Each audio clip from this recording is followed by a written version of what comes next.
Good evening, ladies and gentlemen, or good morning, good afternoon, good whatever time it is for you, and welcome to Late Night Live number 31. The finale of the comparing capital Penman, or comparing Penman capitals. Tonight we get to the very end, Y and Z. I think we started this at least a couple of months ago. What's going on, Maryland? Oh, 32, not 31. Whoops. Sorry. What's up, Ojaswini? Yes, tonight we finish our capital comparison. What up, Gloria? Oh, I'm excited to get this one. To get it done. Not because it hasn't been enjoyable, but it's been a long time of going through these capitals. I feel like what? At least a couple months, right? I should have gone back through the videos and found out exactly how many, but I guess the actual number doesn't really matter. I'm excited to write. My hand feels like it's excited to write as well. So there we go. Still getting used to having an earpiece in. Not a huge fan, not gonna lie. I might start wearing I don't want to wear the giant over the ear headphones, but I might do that just because I find these uncomfortable and it sounds weird. I can't gauge the volume of my own voice, but that's all right. I'll get used to it. Here, we got Monoraz up first here, but I'm going to put these capitals to the side for a second so that I can get a little warmed up before we get this party started. Well, yeah, the overhead ones would definitely make things sound worse, but they would be more comfortable. The ones that go over your ears, I mean, I even have a smaller pair. I just didn't want to be dealing with cables and stuff. And with these ones, I like that I just have the one on. But yeah, it's weird for me gauging my own voice. I could do the sound pass-through thing, but I'm not a huge fan of the way that sounds. So maybe I'm just being whiny, and I gotta get used to it. That's probably the actual solution to the issue.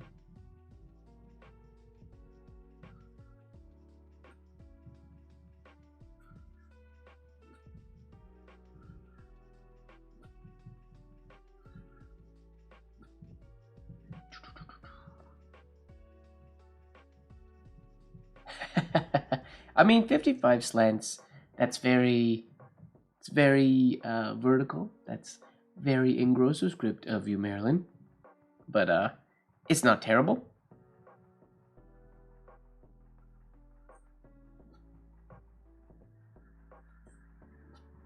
Notice the big, oops, that was behind my face, but notice the big issue I was having last week. I was writing just sort of before we got started for a couple minutes just to see if my hand was going to be in a good mood or not. And I was having super issue rounding into this shade. And that's totally not an issue today. Like, it's not even something I feel like I need to work on smoothing out. But there's no, like, quick kink into the shade like there was last week. Interesting how that works, right? Because I didn't write enough in this past week to be able to say, oh yeah, I practiced it and got rid of it. Nope, I definitely did not.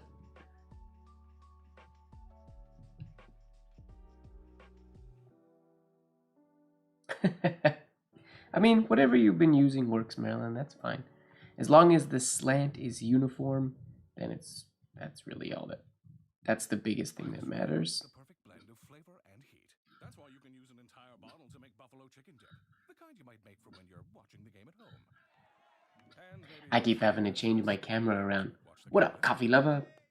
Oh, coffee lover, you told us your real name the other day, and I can't remember. You have to remind me. Well, I was saying, so because I've been teaching my Spencerian class and doing these lives, the change is minimal, but before each one, I have to do camera modifications so that flat on camera is 48 degrees or 52 degrees. Because I teach Spencerian at 52, but I like doing movement writing at 48. So it's a tiny little change, but I gotta tweak my camera every time. I mean, I don't have to tweak my camera, but I feel like I'd like to keep the writing straight for you guys. What up, Bilo? Good evening. Well, we can do a better G than that. I'm gonna write good evening while I'm warming up here. My hand is feeling good today.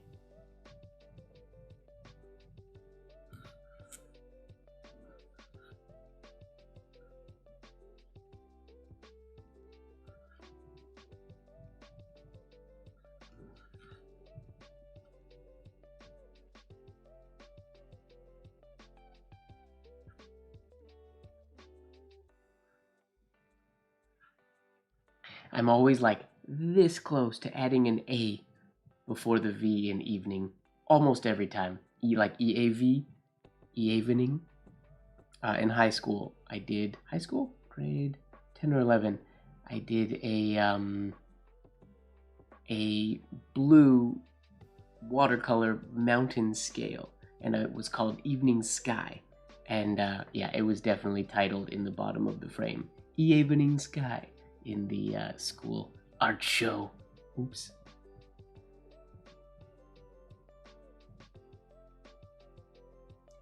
Specifically, what do you mean? My thoughts on shading. Ooh, Fred Astaire or Gene Kelly. Personally, I'm a Gene Kelly guy, just because of the playful nature. But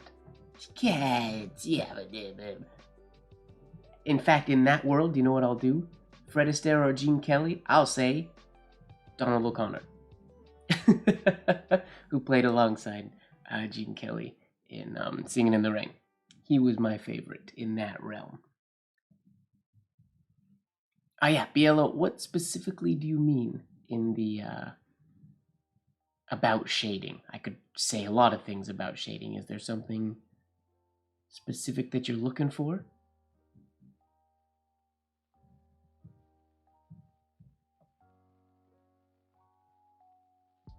A rocking, so you mean like rocking like this? This type of a rocking motion? Like a rotation?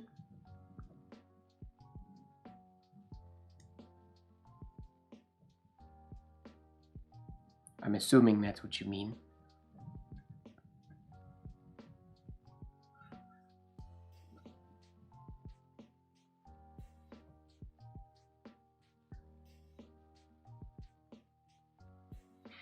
Yeah, so in I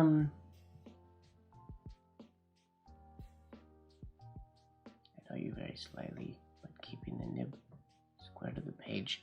Yeah, so there is a lot of rocking and what's called pen manipulation is used when we're doing slower writing, and that's just because when you're going slow, your nib is going to dig into the paper so much more, especially if you're using something a little more stiffer like a Nico G or something like that.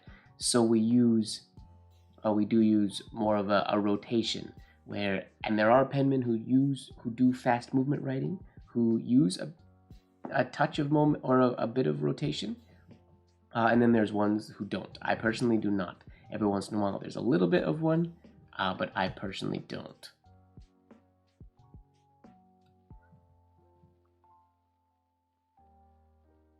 Yeah, so I get what you're saying.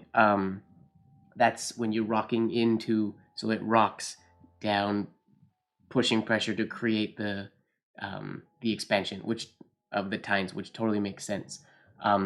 Personally, again, when I'm doing movement writing, because everything is so fast, I am, instead of using a rotation to bring the nib closer or pushed into the paper and back up again, instead of that type of a motion, that's not a wrong motion. That is probably how I do it more so when I'm going slowly because there's more fingers involved.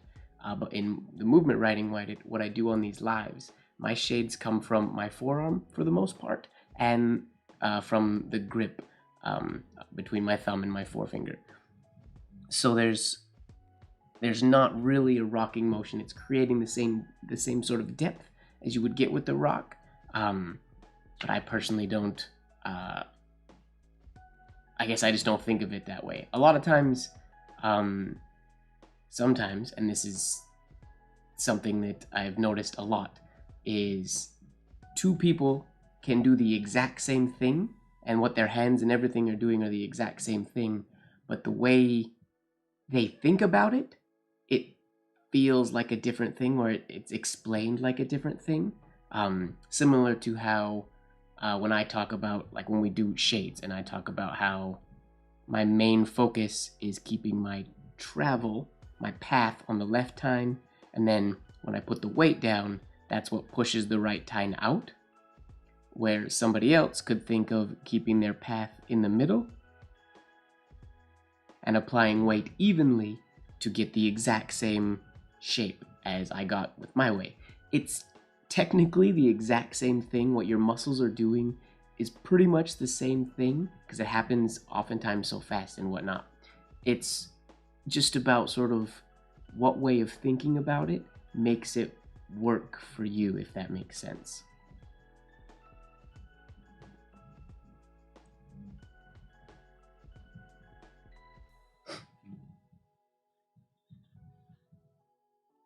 Yeah, for shading with your whole arm, I would definitely say at least the way I advise it is it's a quick, it just goes sort of down and up as your hand is writing.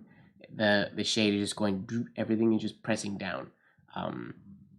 There's no real rotation or rock in there when you're going at speed. That's not to say that it can't be done with a rock, and it might be easier for a lot of people with a rock. I just personally don't use that. I don't think about that when I do it.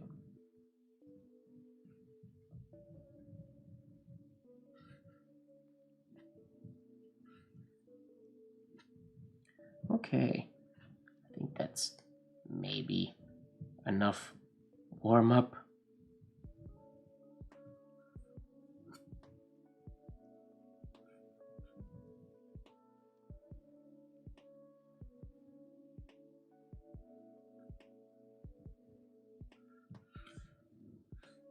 Whoops, that's a V. Whoopsies. You should not have a curvy stroke like that.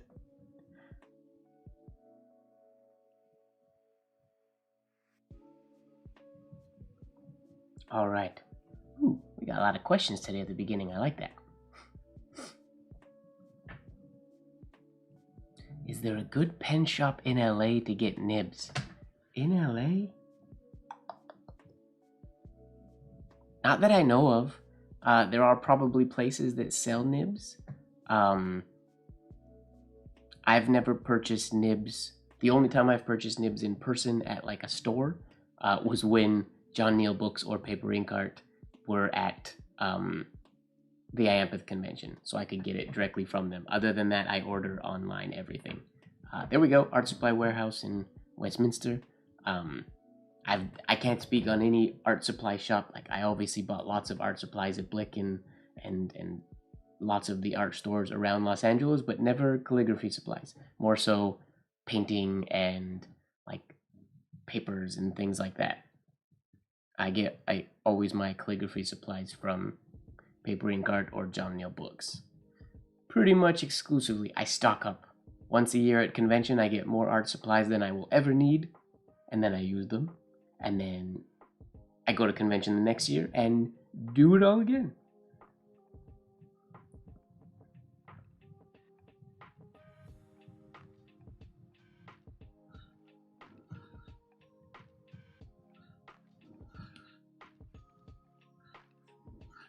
Woo! Okay.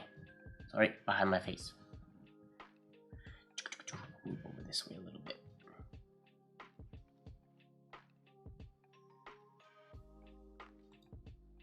Oh, there we go. So yeah, I know Blick and Michaels and them have some nibs, but the one thing I dislike about, I can only speak on Michaels specifically, because I'm pretty sure they sell like the speedball sets and things like that.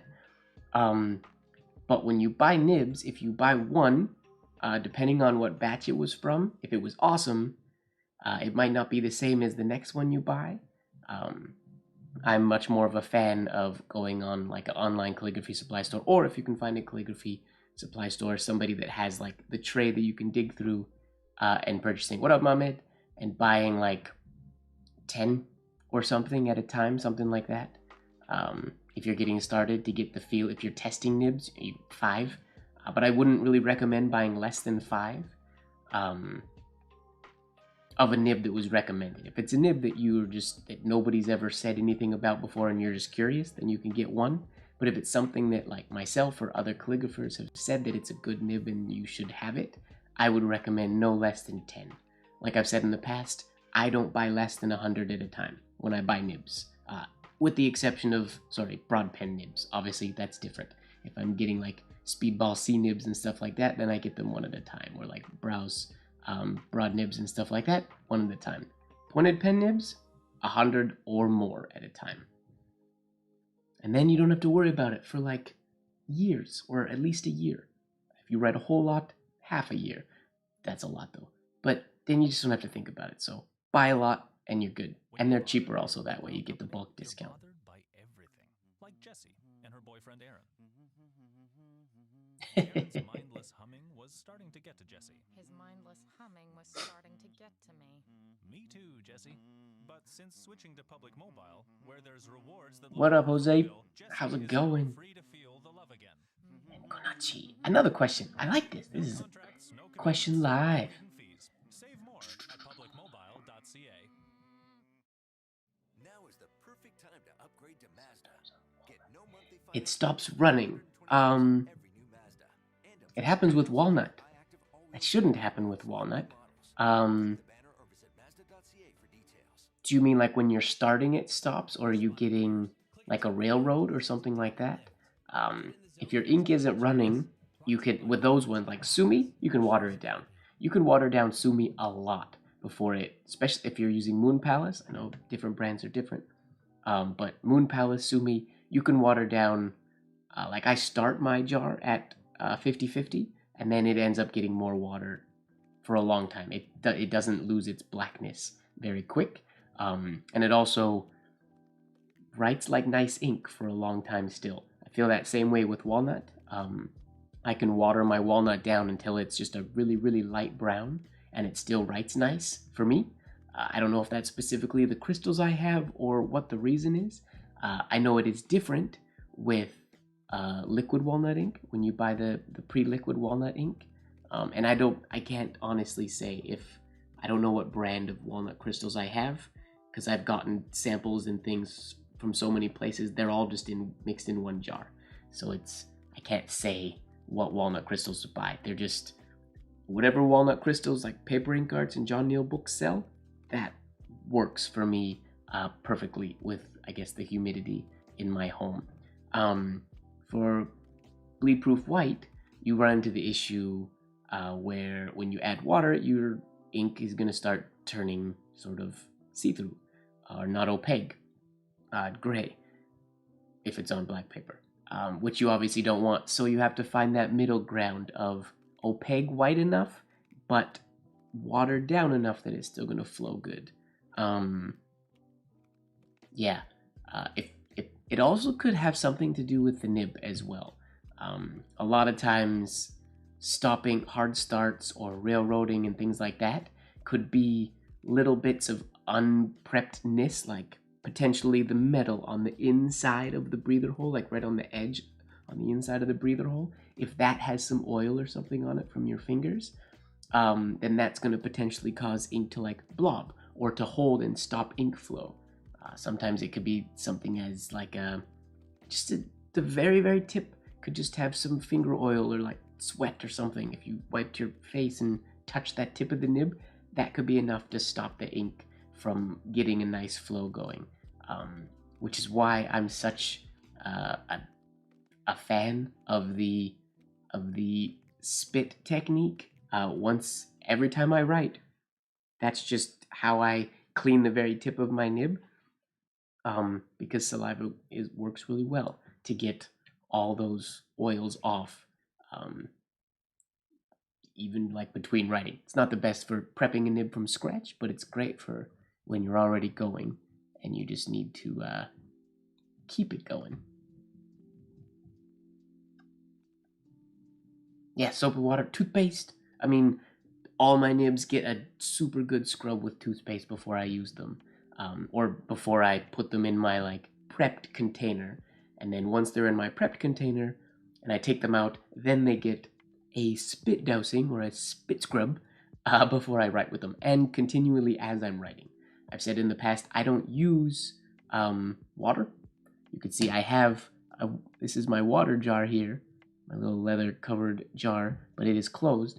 When I'm writing with walnut or iron gall or things like that, I don't use water. I dip the excess wet ink off on my paper towel. I moisten the paper towel slightly, not a lot at all, and then I wipe it with that moistened towel, and it's good. So I don't ever dirty water, except when I'm using like white ink or the black light ink. Then I'll clean the nib off a little bit more sometimes. The potato method, a lot of people use it. A lot of people love it. I've never used it before just because I don't really eat potatoes when I'm at home. So I don't have potatoes. But a lot of people like it. I know like Bill Kemp as well. I'm pretty sure he always has a potato. When you go to convention, there's always people that have potatoes on their desks. I don't like traveling with a lot, and I travel a lot, and I don't have to pack spit, but I'd have to pack a potato. So I don't do the potato method, but that's nothing against it. If you like it and you want to use it, use it. A lot of people love it and use it a lot. I was also Sumi ink actually, undiluted or Sumi ink actually can prep some nibs from factory and get them writing good. I learned that I think when I was teaching for Kahlo, and I think she learned it from Huang, I believe. I could be mistaken, but I think so. Yeah, potato method can mess up it. I mean, the potato method's only going to mess up the tines if you're not careful, sort of when you're stabbing into the potato. But it definitely can if you're using a super fine, flexible nib. But yeah, potato, great method. A lot of people use it.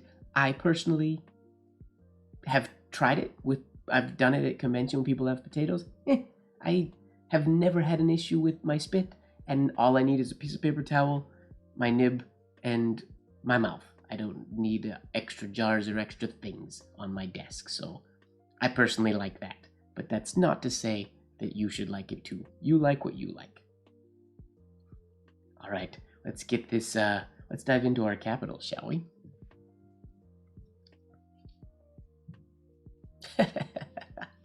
Spit is the best. Yay, spit.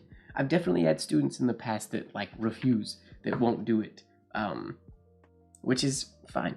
Not everybody wants to, and if that's the case, potato or match or like potato, fire. You could toothpaste all the time. That's messy though because you gotta clean and rinse and things like that. So I wouldn't necessarily recommend that. Okay, we are on Y. Why? Because we did the rest of the alphabet already, and it's time to do Y. Here we go. Starting with Mataraz. Super angled. He's at, this whole alphabet super angled is at like 45 degrees. He has this long oval, which will be good for me. Long oval coming around, round turn. Now, similar to, remember the difference between the U and the V that he did. The U was evenly shaded on both sides. The V was shaded mostly on the right side. The Y is like the V. It is shaded mostly on the right side. Still in the middle, but it seems to be right side heavy, this shade. Then he comes up, slight compound curve, which I like, little style element, compound curve into his descended stroke. And we're good.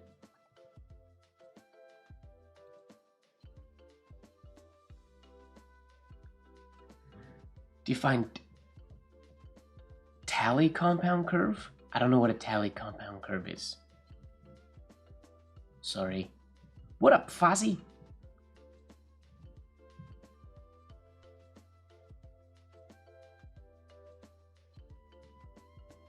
I mean, Konachi-kun, it's not just, I'm at home.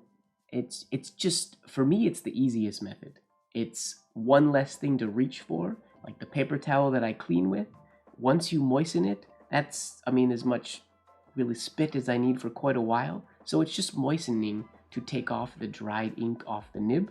Like I don't need to like bathe my nib in water every time. I just need a little bit of something moist to take the excess ink off. And then the spit does that at the same time getting rid of the oil. So it works perfect. For me anyways. What up, Eric? How do I feel about ergonomic holders versus regular holders? That's a good question. I like ergonomic holders so long as they are made, or not made for your hand, because there's lots of ones that are randomly made that aren't specifically for your hand. I like ergonomic holders so long as they fit the grip that you want to use. Some ergonomic holders will force your hand in a certain direction, like when you hold them. So there's some that will sort of force you, and it's not just the ergonomic part, it's the way the ergonomic holder is set with the flange, which you can always change the flange. But if it's comfortable in the hand, then an ergonomic holder is great. I'm trying to think, do I have any here? I don't have a lot of ergonomic holders. I have a few though. This one, which I don't use, this is a giant, clunky, handmade vintage holder. This was part of the Osborne collection. And it's got this big, here, let me zoom out so you guys can see it here. Whoa, blowout. There we go. So it's a huge thing, and you can see the cut there where my thumb would sit, and the cut there where my index finger sits, and then there's the space under there for my other finger. And the reason I purchased this one wasn't super expensive, but I liked the way it fit my hand at the time. And if you notice, when I write with it, the way the flange is set up, when I hold this pen comfortably, I am in a modern grip. The side of my hand is on the paper. If I were to use my traditional grip, then the flange would either have to be modified in order for me to do that, or it just wouldn't work. Or I would have to hold the pen in a different way, which is not how it was carved. So this specific pen is set up for this grip. I would say probably because it's a vintage pen, I would assume this was a pen that was used for engrosser script or copperplate or English round hand, because it would use a grip with the hand to the side. And then I'm trying to find all my pens now. Another example, if I can find it. I got pens everywhere. I don't know where they all are. Is it in here? Yeah. Okay, this little guy. Access to doctors or the healthcare they need. That's something we're helping to change. Here's another oblique. Whoops.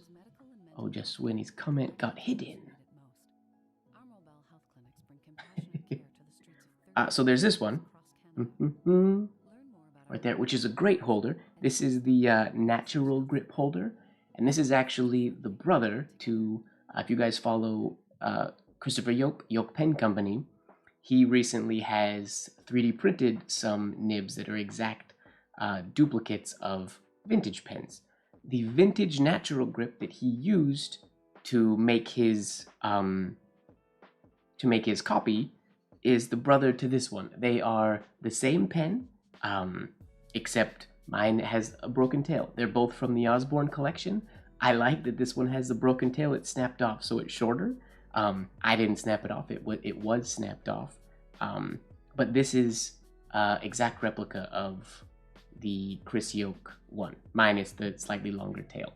If you'll notice this one, it's also oblique. It's the style of oblique that just has one cut in on the side. And when I hold this one, naturally, unlike the other one, you can see my knuckles are up. This fits my natural movement writing grip. Whereas if I was writing, I could use this with a modern grip, but my nib angle is like not at a good angle for writing. I would need to modify the flange or kink my wrist a little bit. So the way this oblique fits me, it fits really good for my grip. So this would be a good grip for me. I know iCursive, Brian, he's used this very pen last time we were together in LA, and he loves it and he wants it. Just the way the flange is set up and things like that. It's a really good setup. I don't use this for writing very often. I put tiny nibs in it. I used to use it for painting shoes back in the day. I would use a thin down acrylic and use a really fine flexible nib when I was painting shoes. Silly things. I do write with it sometimes, but it fits like a Gelato 303 pretty well. So, oblique holders, I like them. I don't personally use them that often, just because I find the regular round grip holder to be the most comfortable for me. I have a couple holders that I call like my comfort holder. Oh, where's my comfort holder? Is it in here? There it is. Sorry, I'm on a full tangent about nibs now, or pens now. I haven't really paid attention to the chat. I apologize if I'm missing important conversation. So this holder, which is just I think this was like a $12, $15, one of they're called turned wood obliques from, turned wood obliques from John Neal Books, or Paper Ink Arts sell very similar. Just those cheap holders that look like this when you first get them. That's what this was, and I sanded it. I carved a Gelato 604 shape nib into the finial, and then in the grip, I carved just a very slight divot in the thumb. Let's see if you can see right there. Just a slight divot where my thumb goes, and then it's flattened out ever so slightly. There's a little concave bit right here, and then a tiny little divot under here, so that it's not, I wouldn't call it fully oblique, but it technically is oblique. Michael Saul had one that was similar to this, that he had ground down for his specific touch points on his pen, and he called it his comfort holder, and I like that, because it's not fully oblique. It's not aggressive enough to be forcing me to turn my hand to any side, but it's because I did it myself, just with holding the pen and seeing where I touched the pen, and I marked with pencil sort of where I touched the pen, and just gave little indents to it. So it's comfortable. It's built for me. There's one part I don't really like where this where the bottom one is here. It's not bad, but it's not exactly perfect. My grip has changed since I made this pen, so I don't use it all that often anymore. But I could tweak it. Maybe I should tweak it, or just tweak the flange angle. But that I would call a comfort holder, but technically that's an oblique as well. So I like them. If they're forcing you to hold your pen in a way that you don't want, or it's uncomfortable in your hand, I will say that oblique holders can be unnecessary. A lot of the time I don't see the point. They can be comfortable, but a round holder to me is more comfortable. It's just as or more comfortable than an oblique holder, and I can change things as I want. If I want to tweak, going between scripts and between grips, and I can just roll and tweak stuff without the pen restricting me, if that makes sense. Alright, now I gotta go back in the chat and make sure I got chatty there talking about all sorts of stuff.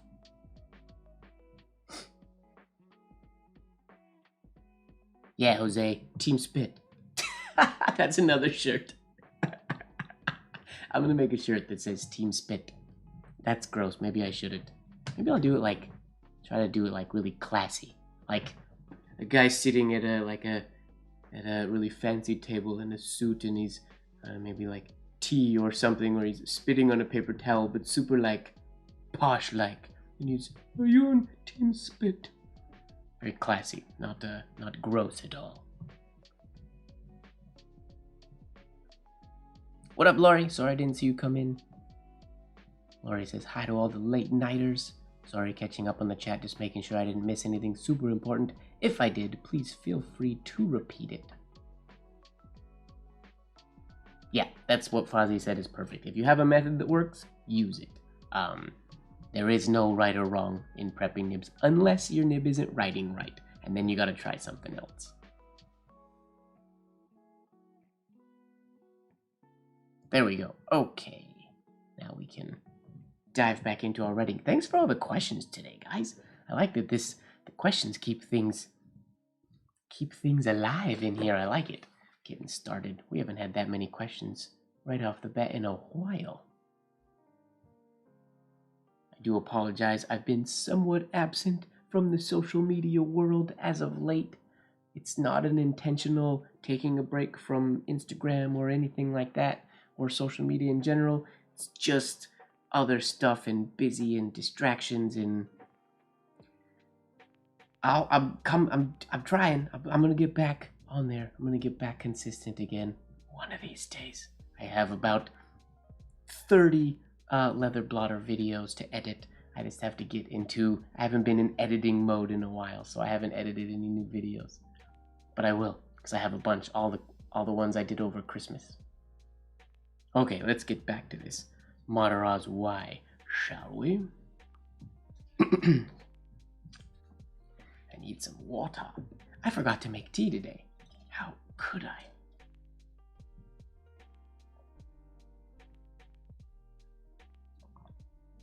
Just a water day today, I guess. Alright, Mataraz, let's do it.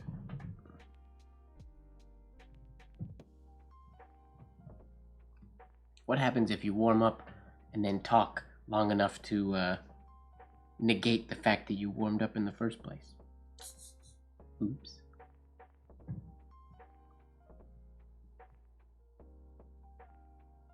Okay, wait mostly on the right of the shade.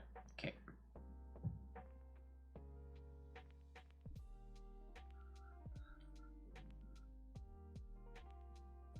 Ooh, I did way too much of a compound curve there. Whoops. I got excited. That's okay. Not a horrible start. Give you guys get you a little bit closer here. Oops. Let's get the focus. I do that every time. Boom. We're locked in. Locked and loaded. Gasp. Yeah, I know. I didn't make tea. That's okay. I don't need tea today. I mean, I don't really need tea ever. I drink tea because of the flavor. I don't experience any wake-upness from it.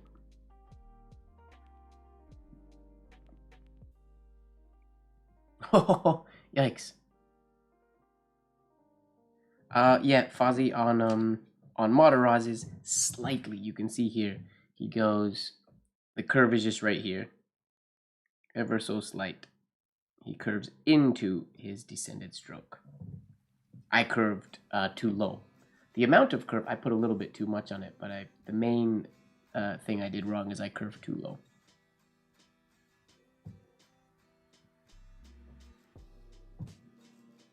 Which we can fix. That shouldn't be a problem.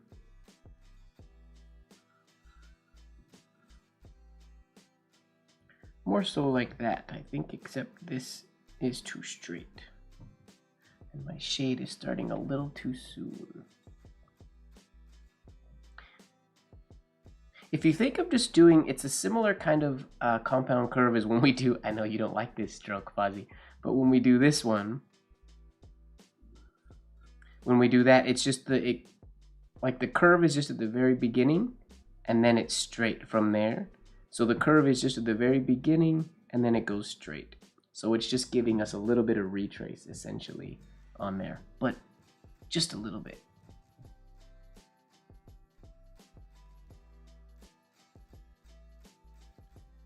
Celestial Seasonings Peach. That sounds yummy. I'm boring when it comes to tea. Although I have a bunch of different kinds of green tea. I basically just drink different kinds of green tea, and then on occasion, Earl Grey tea with honey when I'm feeling fancy.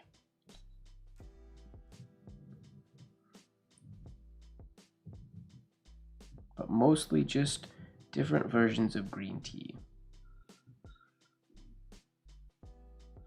There we go. I gave myself too much space here. I got off slant a little bit, but I like that one.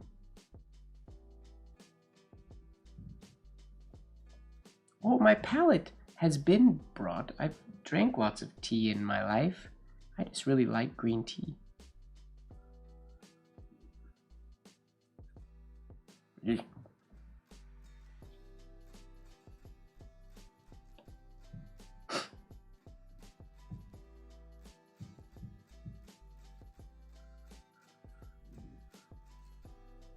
That's the one. That's a beauty. Right on. Slight compound curve on that descended stroke. Sweet. Give that a happy face and move right along.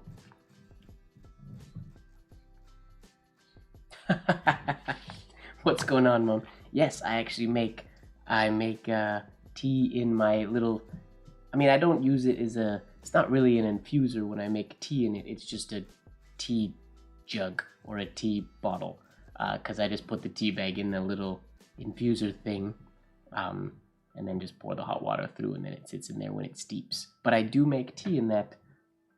I don't think I've drank tea out of a mug since I got that mug, or since I got that jar from you, Mom, so thank you. I use it quite often, most daily. I just didn't today. All right. Ooh, yay, I love when they do things that are different. So Blozer gives us same entry, slightly less angled than Mataraz's, which is good for us. Nice shade. Again, weight is on the right side of his shade. And then no compound curve, perfectly straight on our slant line, huge shade. And a part of me wonders if this shade was added after the fact. We're gonna try to do it all in one anyways, but it is a very big shade. It's rare that you'd see a straight ending shade that big, because most of the time those are just on lowercase p's and sometimes f's and q's, rarely q's. But they're rarely on capitals, so it's unusual to see one that big, but we will try.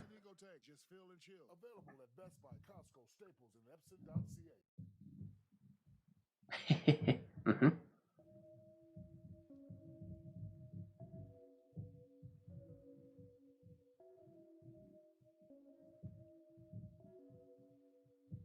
Okay, his is a little bit closer together than Mataraz's too. Gotta keep that in mind.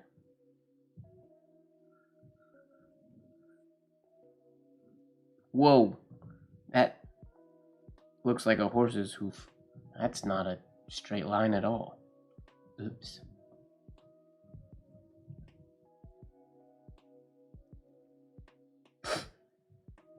Oh no. Ink doesn't blob, Marilyn. Ink only blobs when we do things wrong.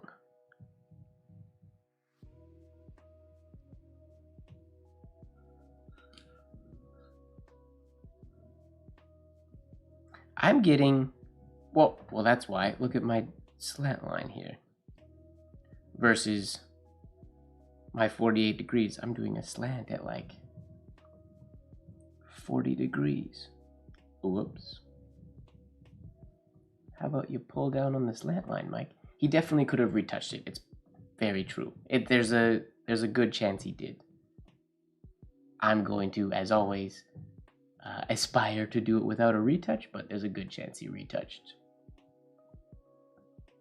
Currently, I am using a Gelot 303, but I'm using it from, it's a 303 from a Freak batch that they don't make anymore, because they were too hard. They're perfect, but they were way too hard to keep quality control good. They were too thin for what the 303 was supposed to be. So my favorite nibs, I bounce back and forth usually between the Hunt 101 and the Leonard Principle Extra Fine. Those are my favorites. But currently I am using a unique modern Gelot 303. Why is there white streaks in my thicker oh, that's a highlight. I'm pretty sure my lights, I'm pretty sure what you're seeing, yeah, like that right there, inside, that's because that's a lot of ink. That's just that's my light. If I turn the lights off, wait. Well, no, because then it'll all go dark. But that's just the lights.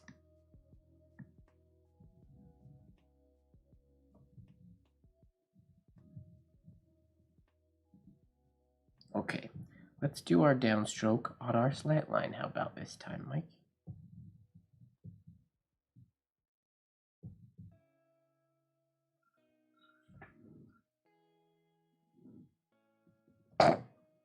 Wavy. I can't pull a straight line. That one was at least closer to slant, but man.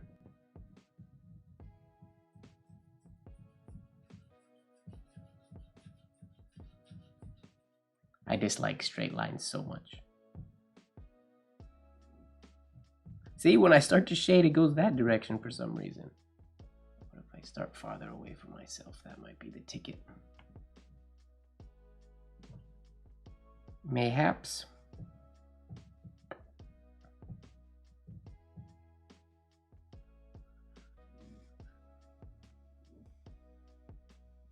That's better, but too much space in there.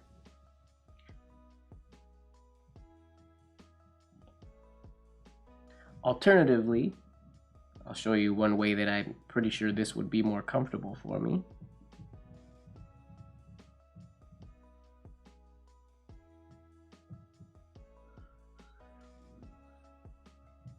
Now, I don't like doing this, as I've stated before when we do lowercase letters and ascendant strokes and whatnot, but I could turn my page and use what we call hinge movement. So normally it's all from the arm and it's not about this elbow hinging.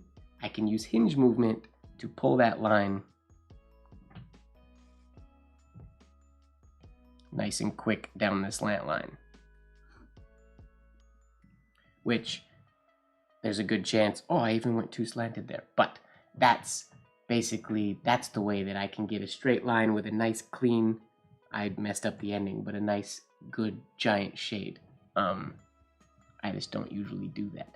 Because pulling a line that long with pull movement, I guess I could also do, I could lift my forearm and do whole arm probably. Still gets wavy. It's better though. Forearm, I run out of space about halfway of movement because it's such a long stroke. So I feel like we're gonna have to use the page rotation technique to get that looking like his, I think. That's a little too long. I should probably end it about there.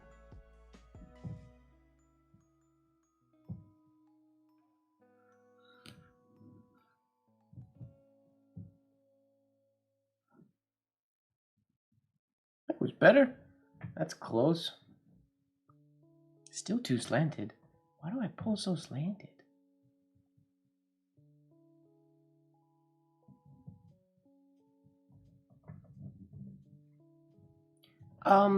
Eric, Spencerian and ornamental penmanship was built on movement writing,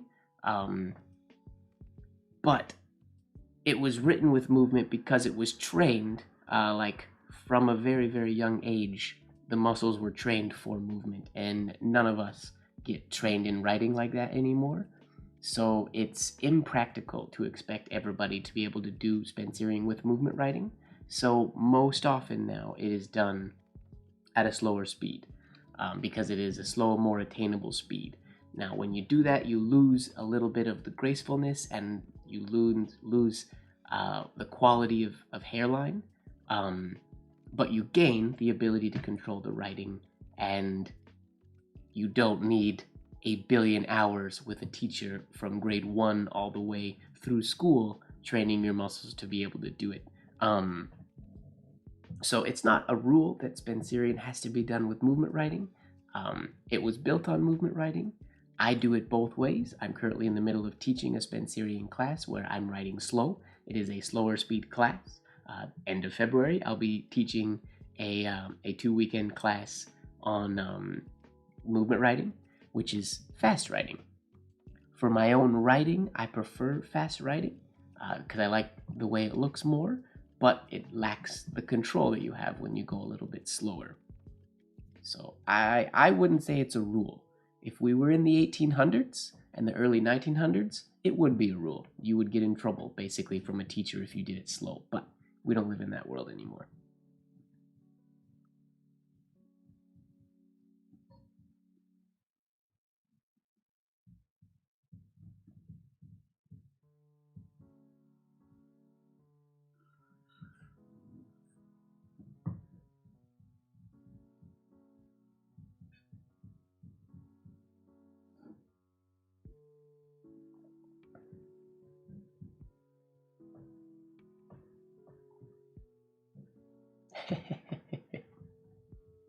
Nice work, Marilyn.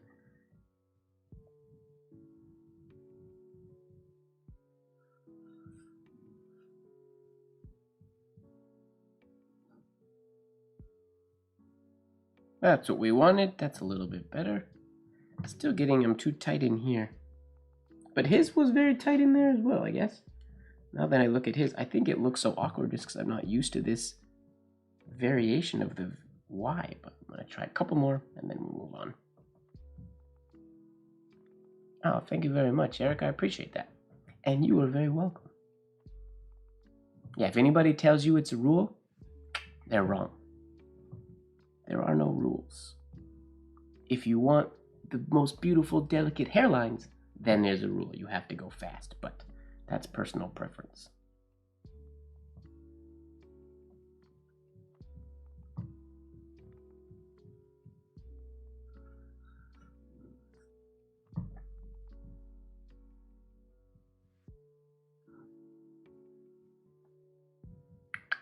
Give that a happy face and move on right along down the road, shall we?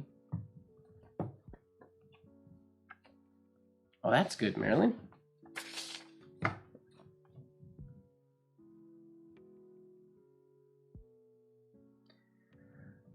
like the shades.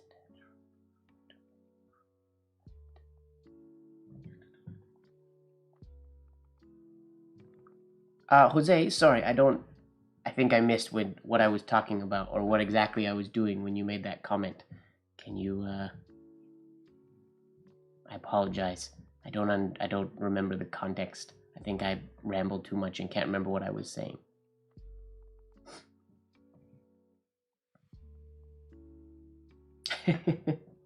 There are no rules, but don't break them.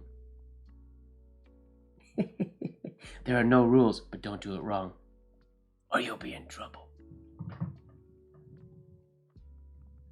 Okay, let's go to Kanan's Y here. Okay, now Kanan, so far we've had sort of two more artistic versions, and now Kanan takes us back, as pretty much always through this alphabet, to, hey guys, let's do really clean forms. Beautiful clean entry oval, nice and rounded into this shade, coming up. Again, there is a compound curve here, but it's so slight. It's like the compound curve we talk about in the ascending and descended letters. It's so subtle, it's only basically a straight line, and you the movement is what gives it a little bit of life in the compound. If you think of making it a compound curve, it's almost inevitably going to be too compound curved. So we will try to keep that nice and subtle.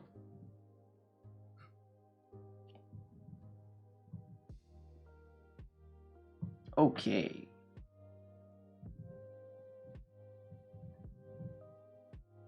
This entry is going to be my hardest part, I think, getting this nice, beautiful, clean entry oval.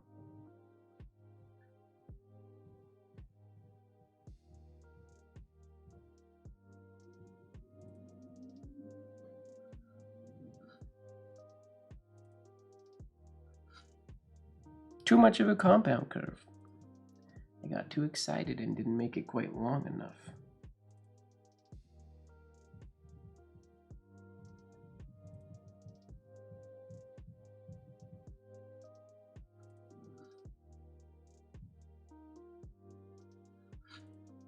It's the idea, but my shade doesn't look very good. Yeah, this is what I would consider more of like just the standard Y.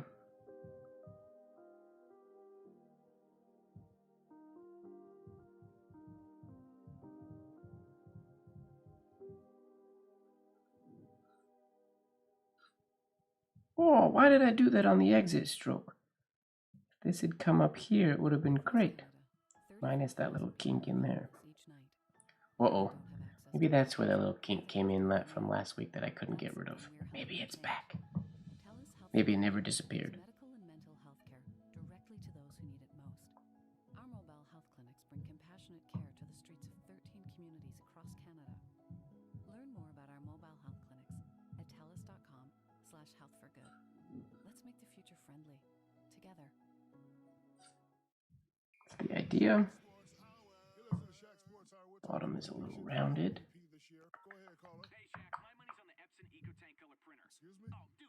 Oh, Shaq talking about the eco tank.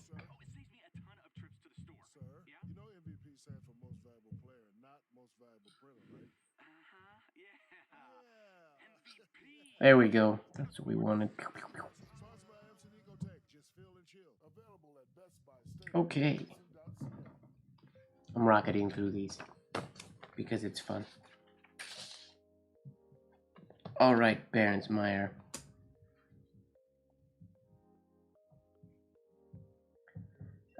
Giant compound curve, which starts higher than most everybody else. He starts and comes down into it. Most other people sort of start down here. Or who was it? Is it Motoraz that basically starts sometimes on the low side and compound curves up? But he starts way up here, comes down, nice and huge.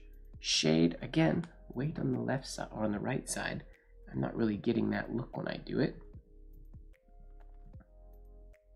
Coming up, and now his compound curve is more like some of the ones that I did when I said there was too much of a compound curve.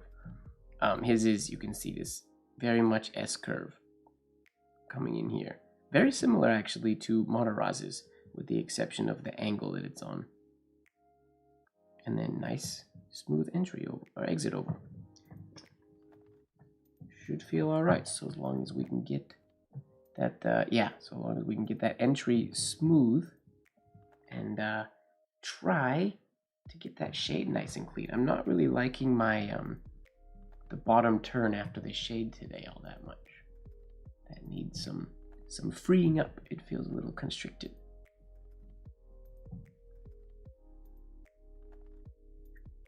Giant entry oval.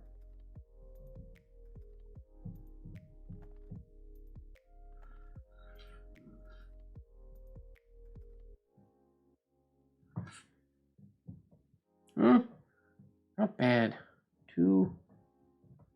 My U's have a tendency to go too far to the right here, where this part's good, but it should come up more there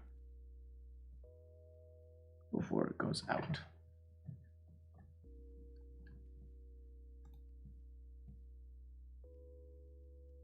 Good night, Mom. Minus 31 or minus 21, that's chilly. But, like the fire, you have 2 fireplaces in your house.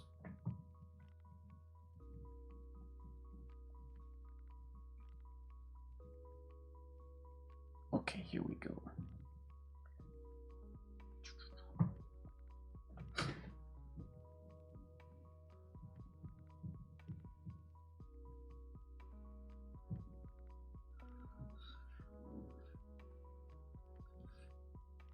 Ugh, I ruined the exit. So, you see what I'm doing wrong here on both of these, how close my hairline is to my shade, similar to how when we do like our standard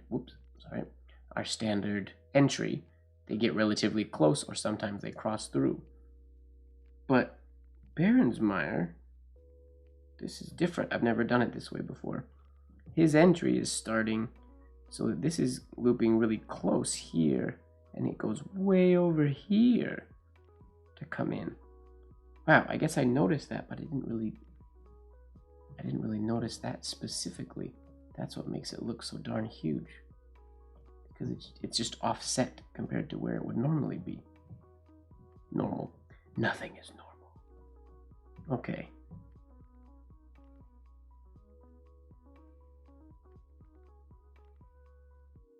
Okay, so we gotta go way over. That overturn has to travel to the right before we come down. Okay, we can do that. No problem.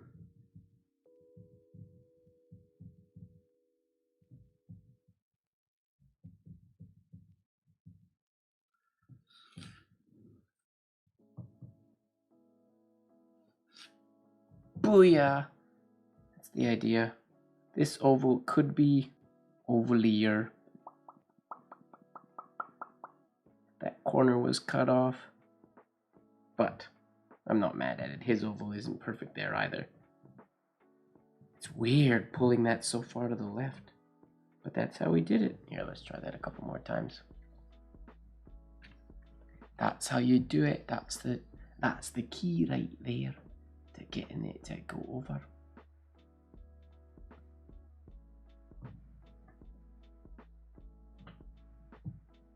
How's your power situation? Oh, just Winnie, did your power go out? Are you on just reserve power, or what's going on there?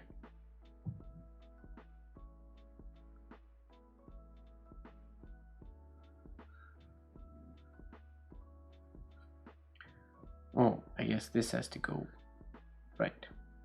Okay.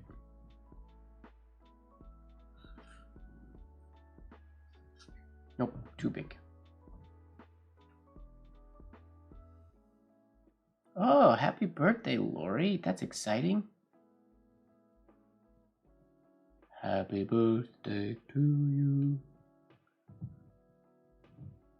Wait.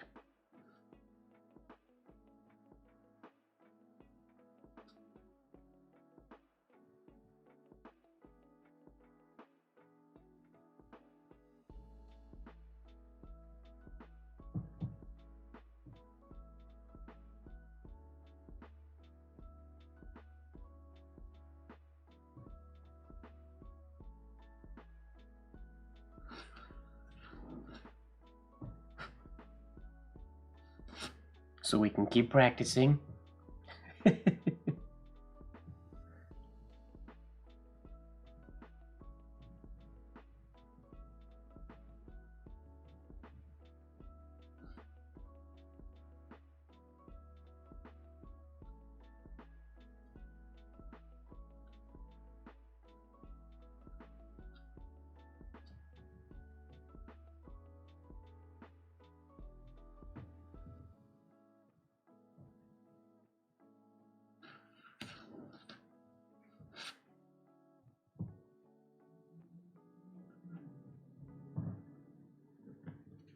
Here we go. Happy birthday, Lori. That's how you write happy birthday when you're practicing the letter Y.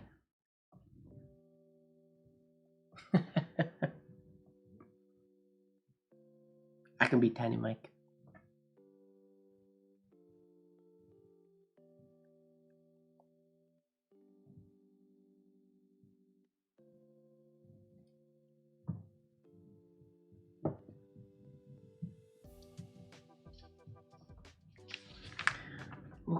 Okay.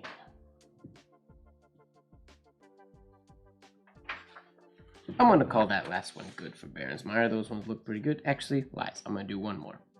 Or I'll get one more passable one. And then we'll move on to who's next? Courtney? Or Taylor? I can't remember what the order is. Here we go. Gigantic.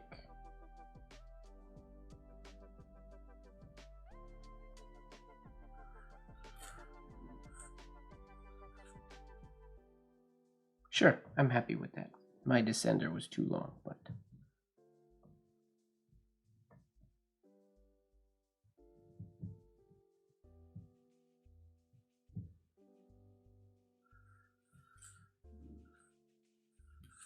Shade's too low. Stop shading so low.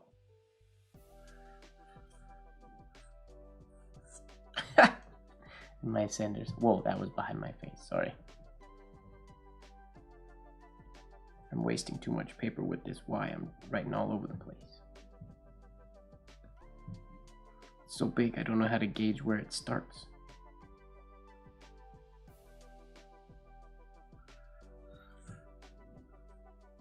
Look how low my shade is. It should be up here. Cake. Yummy. I wish I had cake.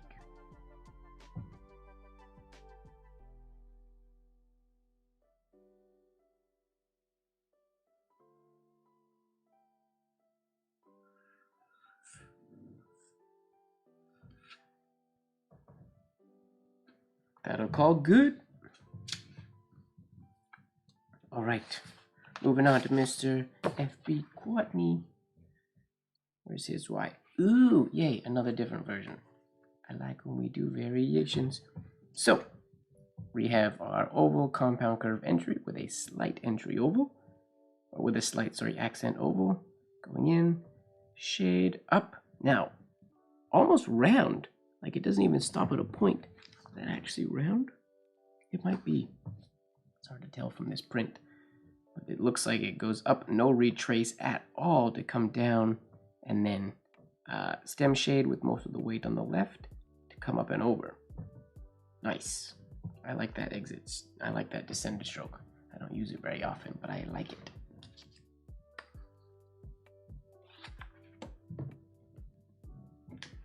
Good idea, just Winnie. Very good idea. Okay, here we go. See if we can do FB Courtney justice today.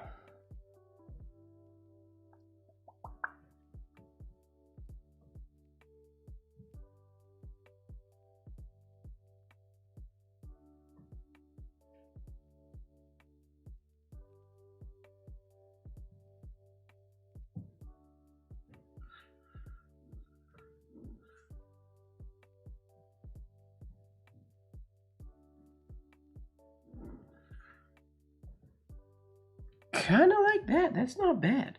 He has more space in here because anytime I pull a shade on a downstroke, it's crazy. My hairlines they're a little too slanted, but they go pretty decent with the slant line. Not when I add a shade. As soon as I add a shade, they go off to that angle. Why is that? Why is that? Oops, did I stop the music? When you're bothered by your Oh, no, now I did. mobile company, you're Here we go. bothered by everything. Like Jessie and her boyfriend Aaron. Oh, Jessie again. Aaron's mindless humming was starting to get to Jessie. His mindless humming was starting to get to me. Me too, Jessie. But since switching to public mobile, where there's rewards that lower her phone bill, Jessie is now free to feel the love again. No contracts, no commitments, and no hidden fees. Save more at publicmobile.ca. Forgot what I was doing. Shaq Sports Hour. You listen to Shaq Sports Hour. We're talking predictions for MVP this year. Go ahead, caller. Hey, Shaq, my money's on the Epson EcoTank color printer. Excuse me? Oh, dude, it doesn't use cartridges and comes with a ridiculous amount of ink. Sir? Oh, it saves me a ton of trips to the store. Sir? Yeah? You know MVP stands for most valuable player, not most valuable printer, right? Yeah. MVP. Gah. Nope. I'm pretty sure I have to lift there and reposition my forearm. I don't think I can do it all in one without going. I could potentially do it whole arm. Let's try. So when I say, for those of you who haven't been here or don't know, when I go from forearm to whole arm, forearm is how I write most of the time these days, with my forearm on the table, stretching like that. And then when I say I'm going to try this whole arm, all that means is that my finger is still on the table, but all the rest of my arm is lifted. So there's no restriction. So you lose a little bit of control, but it opens up a little bit of freedom. Back when I got into movement writing, I did everything whole arm. All of my writing was whole arm. And then I trained to go to forearm, and now I can't do whole arm as good as I used to be able to. Because yeah, I used to do everything whole arm.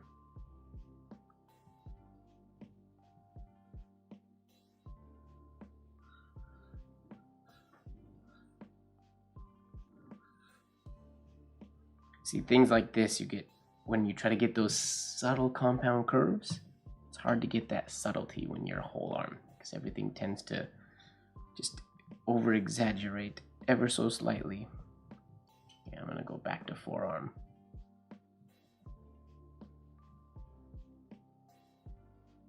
Going backward on the descender.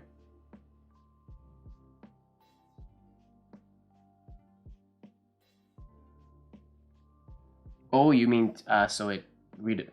Got you. I was like, what do you mean? It may, but the only real letter that it would that you could confuse it with is like a Q maybe, but the rest of it wouldn't make it look like a Q at all.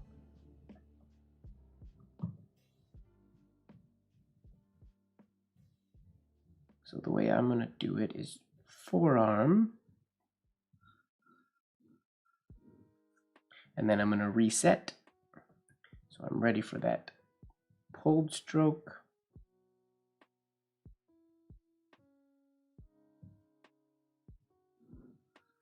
Like that. Every time. That slant angle just goes right out the window. Well, the answer to that is to turn my page. I'm just stubborn and don't want to. Yeah, exactly. That is the same. I mean, it's the same as the same exit oval, minus the same exit oval we would use for that variation of the cue.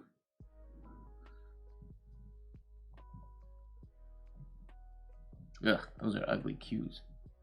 What's going on? My hand was good for a little bit.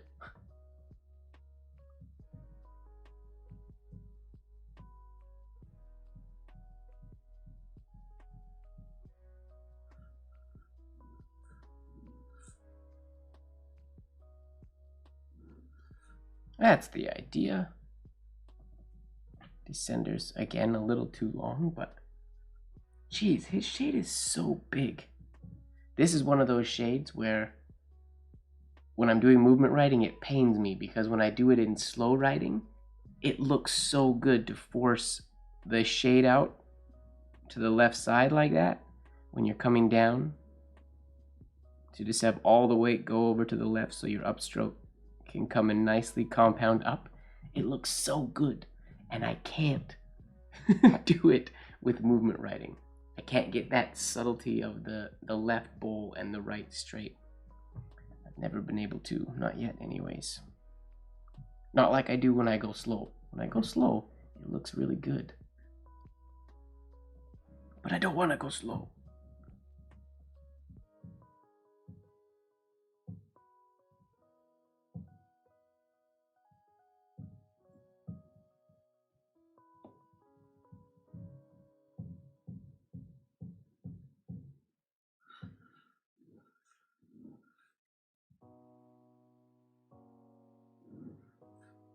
Okay, I lost my hairline there, but that's the best one so far.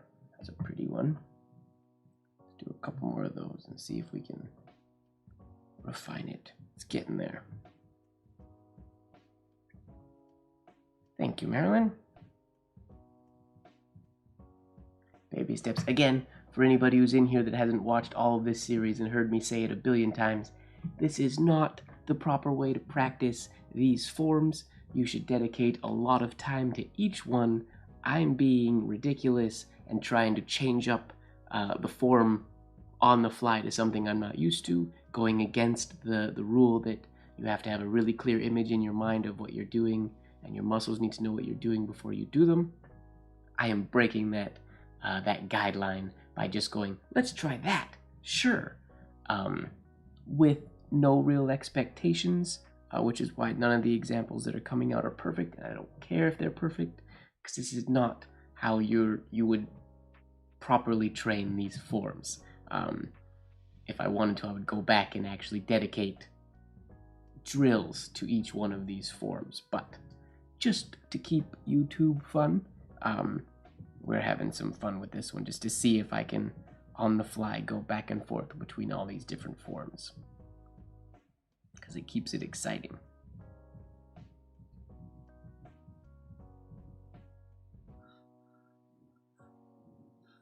And I do believe Penman of the past could do that.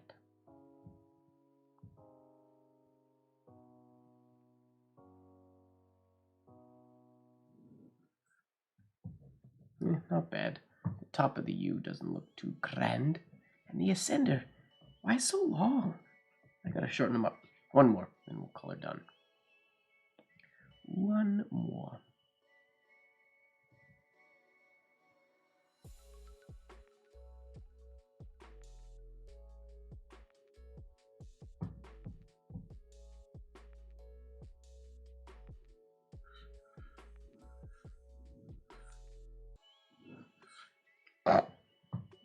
One more, because I went the wrong direction.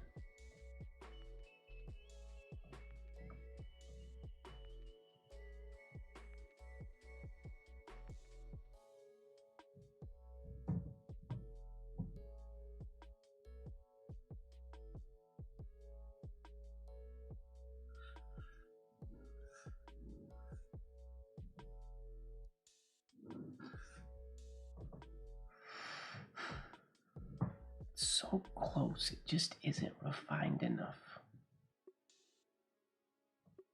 It's not bad, but it's not amazing yet.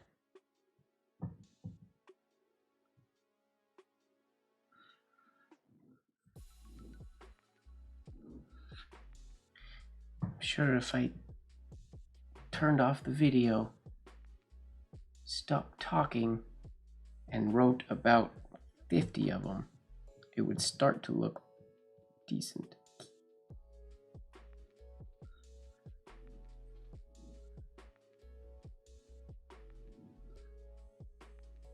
Those are decent. Those last three were different but passable.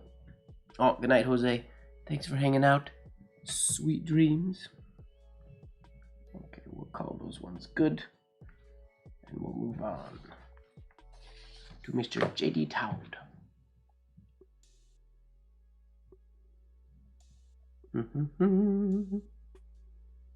Okay, he gives us 3 versions. His backwards written one, which we won't do, this simple one, and then this, again, relatively simple. We're going to do this one, though, because the tough part for me is going to be keeping those 2 ovals, unlike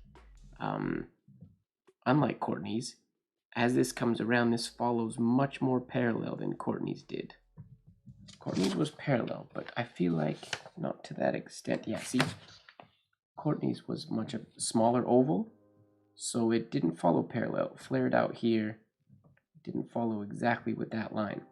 Whereas J.D. Todd brought this up higher, so those lines end up following perfectly parallel going into that shade, which is going to be a challenge. Can you use that in a word? The why?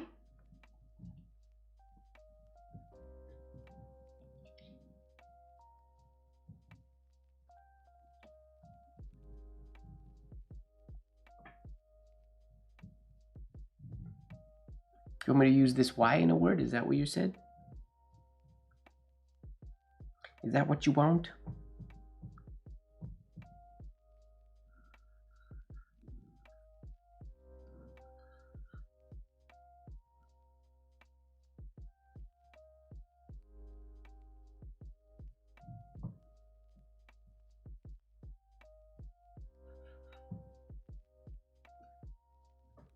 Yummy.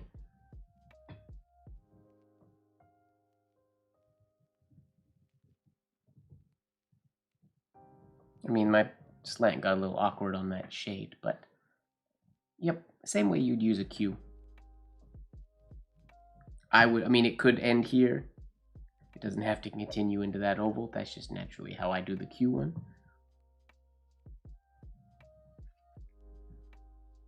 All right, J.D. Todd. Parallel ovals, here we go. This is borderline like, not a twister, but as hard as, because of how perfect those lines parallel.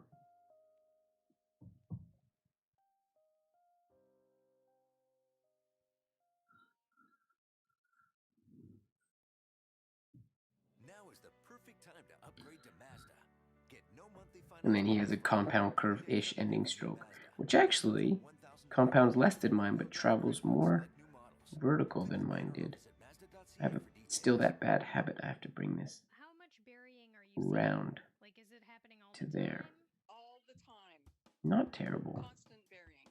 We're not perfectly parallel yet, but...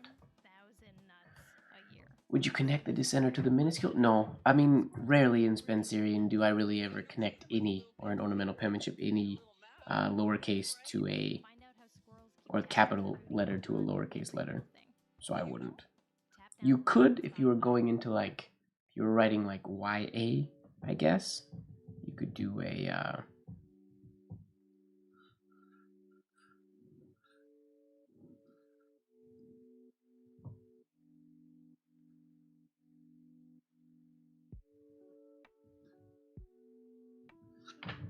yummy! Yummy! If you have some yams in there, a little too yummy. That's a ugly exit, but you could technically exit that way.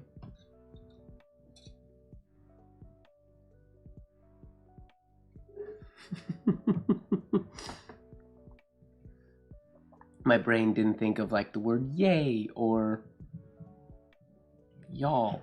It thought of yammy.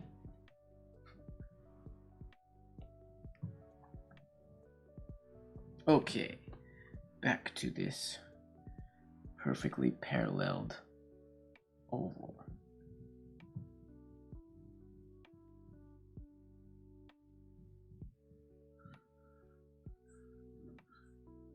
Whoop, how does he end? Right.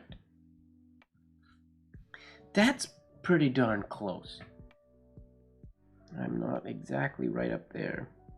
I like that his oval here is about the same size as his interior oval here. It's rare. I feel like the first one is usually much longer. You're very welcome.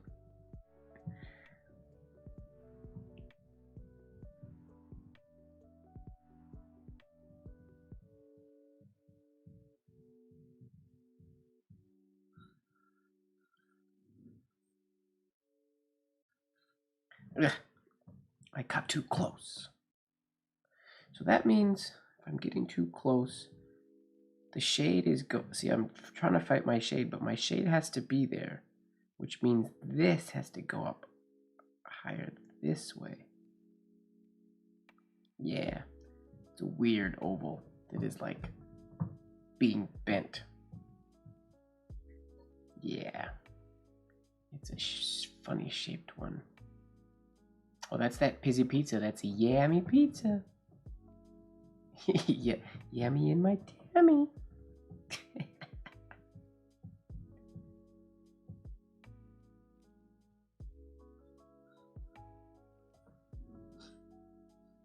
Nope. Nope, nope, nope, nope, nope.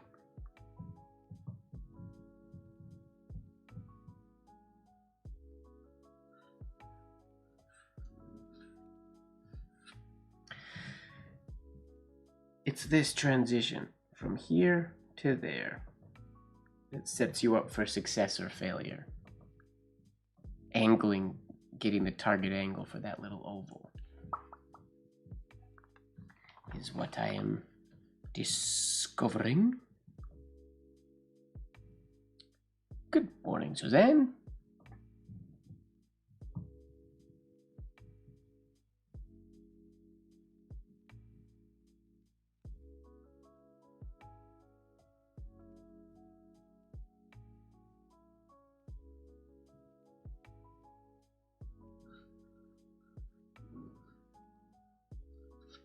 Ooh, that's a good one. Still not perfectly parallel, but I like that one.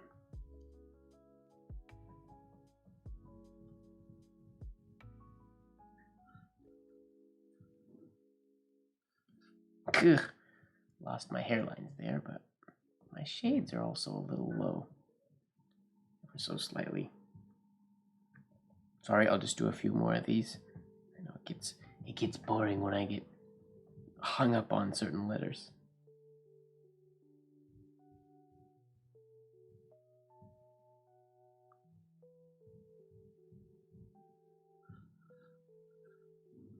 Bah. I think I need to go a little faster.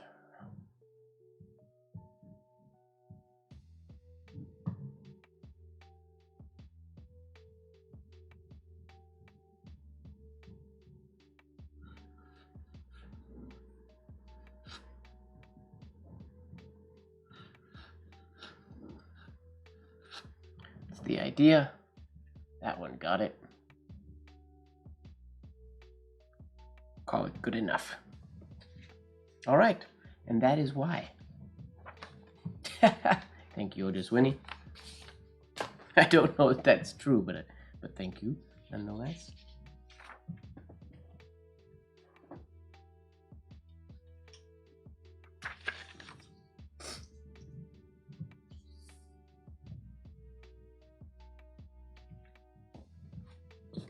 When I keep an eye on the current viewer count, I can always tell when I've been doing one letter a little bit too long. There's sometimes rapid fluctuations in the numbers. Like, oh, pew, pew, pew, pew. We lose a lot of people. Hello, Villas. Welcome. You made it. Welcome. We just finished the letter Y, and we are about to start the final letter of the alphabet, Z. I don't think we'll do ampersands because not all of these alphabets have ampersands. So we'll finish on Z today. Starting with Mataraz, who starts his Z the exact same way as he started his Y,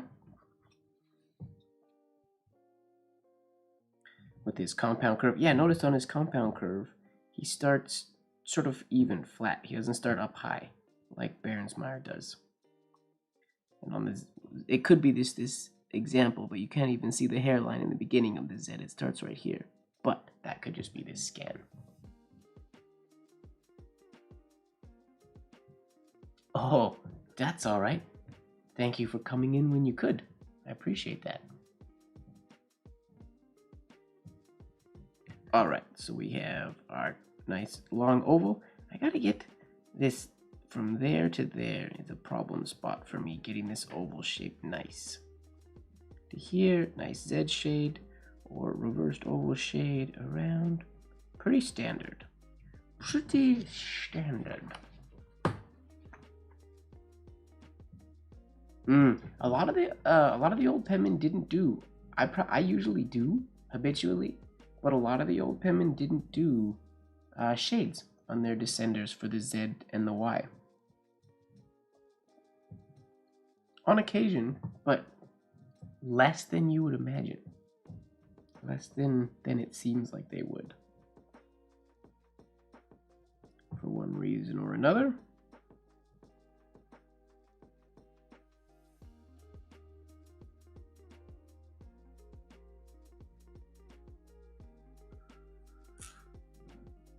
Forgot what letter I was doing. I almost did when I got here, I was almost doing a Y. Don't forget your letter. You have to remember. Spelling matters a little bit or a lot when it's the first letter. Doesn't matter as much after the first letter.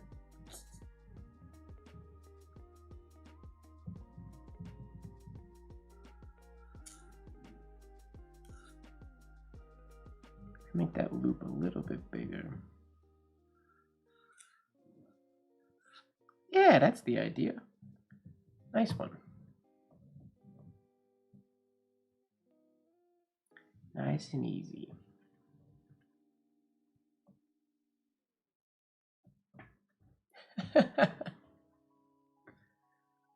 No, I don't sleep talk or sleepwalk, thank goodness. Oh, I would break so many things. I would be a problem if I was a sleepwalker. I'm glad I'm not.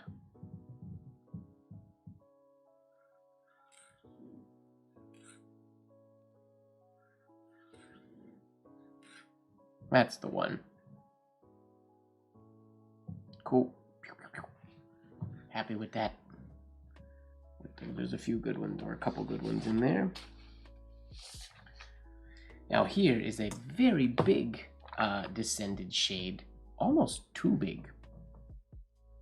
My favorite part about this is these two ovals right here. Loop and then loop that work. It's like a big snowman. Sort of. It feels snotty. And then, yeah. So we're here, compound curve, shade up, shade, low shade, and a really, that's a huge shade. Notice his left tine is going pretty much straight at this point. And then he may have stopped there or kept going into this, again, large shade. I'm not a huge fan of these two shades, but we're going to try to do it like he did. That is a big bottom shade. What up, Hody? Ooh, Hody coming in an hour and a half late. That's okay. There is no late. Because there is no schedule.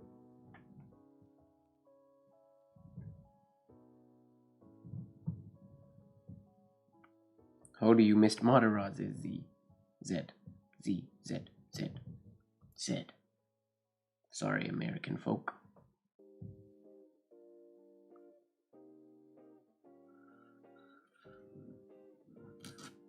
Oh, whoops. Ugh. So I gotta make that shorter. Much shorter. No need to apologize. I don't take attendance. There's no... You don't have to be here.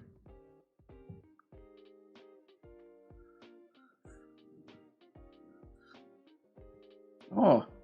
Keep forgetting. And this has to... So this has to drop lower.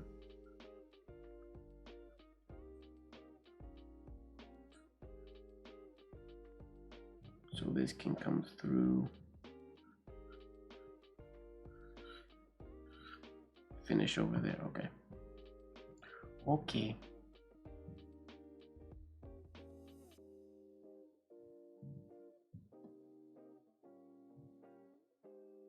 You've been on the bus for the... Oh, quite busy. I thought you just said you've been on a bus for the past 2 weeks. I was gonna say, that's a long time to be on a bus. It's a long bus trip.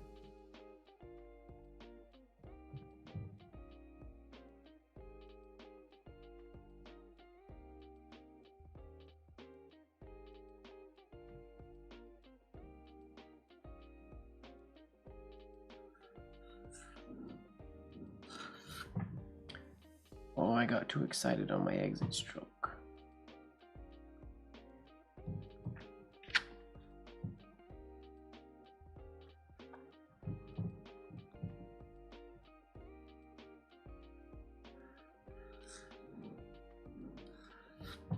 That's the idea. That works. I'm just gonna try one. Oh, see, this hairline needs to get over this though.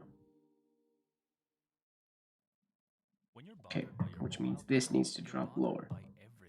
That I can do. Well, I always use guide sheets. I guess you mostly see me write with white. Or with, yeah, with white ink on black paper. So I don't have a guide. When I write on lined paper, or on unlined paper, I pretty much always use a guide underneath. A light one. I don't feel like I need it all the time. I mean, it's not something I don't judge based on the guide. It's more so based on if the letters are uniform to each other. Today, obviously, I'm judging based on the guide because the guide's there. But yeah, anytime I use white or cream paper, I pretty much always use a guide. Like I said, don't need them. I can write just fine without guides, as you've seen on black paper a lot, but I do like having a guide. I feel like, why not? Makes things a little bit easier. Keeps them cleaner.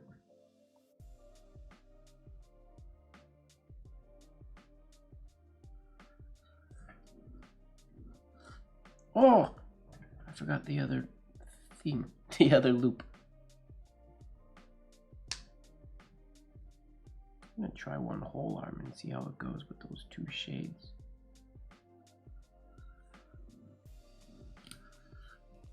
Ooh, I like it actually a lot better in whole arm. I don't have to stop. I could do it forearm if I stopped in the middle, but I don't want to stop.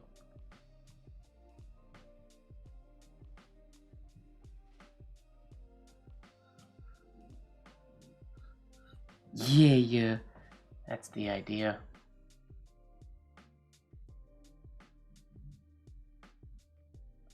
Guidelines are cool. I don't think guidelines should be relied upon. Oh, what up, brother David? Welcome. That's awesome. Thanks for joining, David. That's great. What I was saying, I don't think guides, when you get used to everything, should be relied upon. I think you should have the freedom to not, like, the guides shouldn't even be in your, if you're thinking about them, then or if you're to the point where you still have to think about them, then it's fine.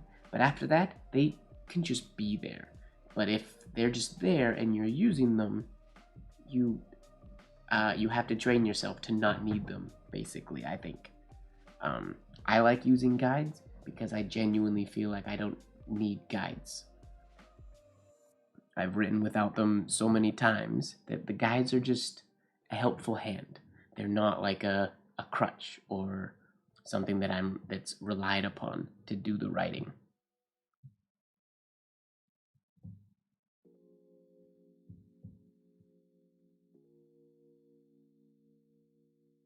I'm gonna try one with slightly bigger shades if I can.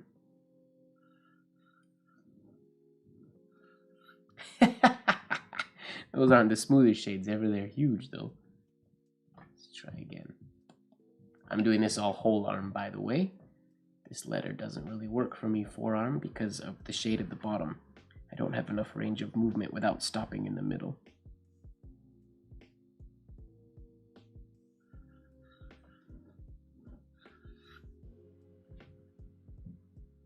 Well, that's fun.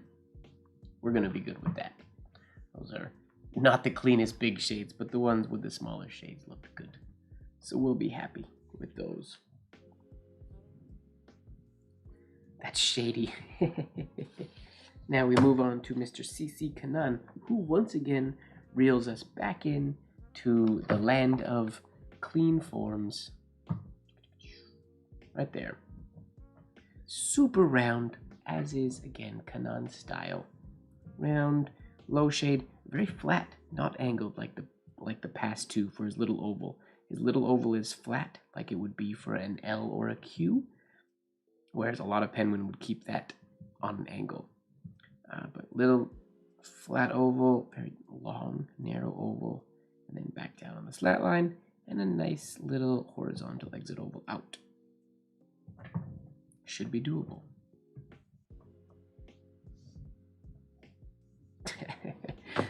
It reminds me of when I was in Poland when they dubbed the term shadist. They called me a shadist.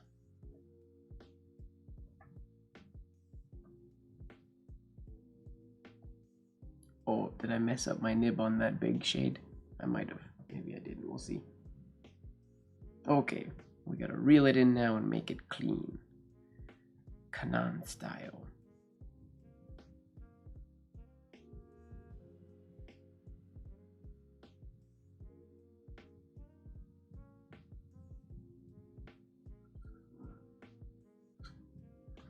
So with Kanan's, I'm gonna do it in 2 strokes. Because he finishes so nicely horizontal. No worries, Fuzzy. Enjoy doing homework with Hero, or to check. Enjoy checking Hero's homework. Yeah, I'm gonna do this one in 2 pieces, I think. I don't want to, but I think I'm going to. Just because I'm not very good at getting that little oval nice and horizontal.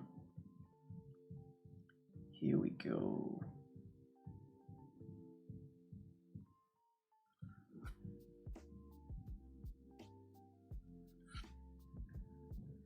Oh, whoops.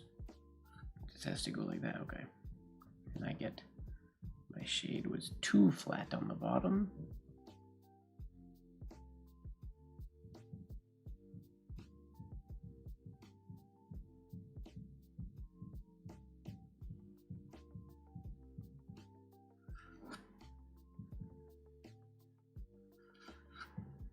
That's a little better, but the shade isn't very nice. Don't depend on guides, Fuzzy. You are good enough. You don't need to depend on them anymore. They're just there. They're a guide.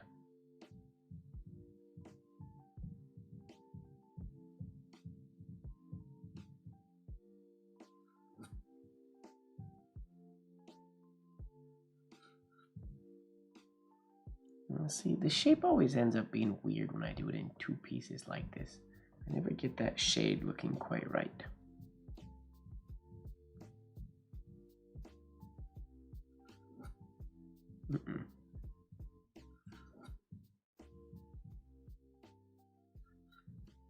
Sounds better. Try a couple more in one swing.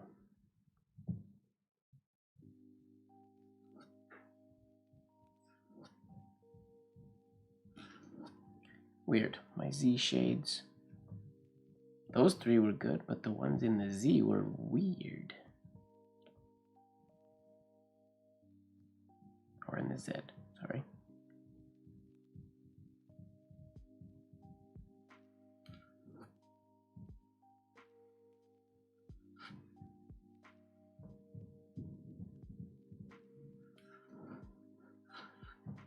That's the idea. Yeah, that's what we want. A little closer. Let's do a few more. See if we can refine that a little more. Shorten the exit stroke and lengthen the entry stroke.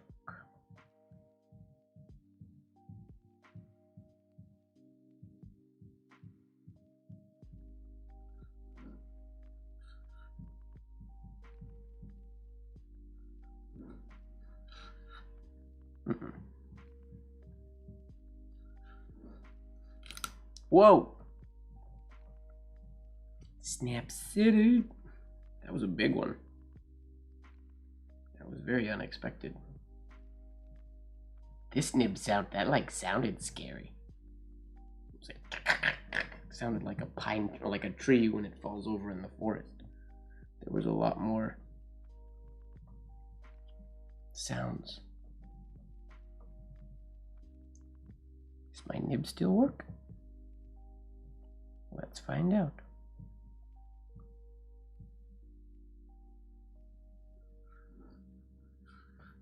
Cool, that's the best one yet.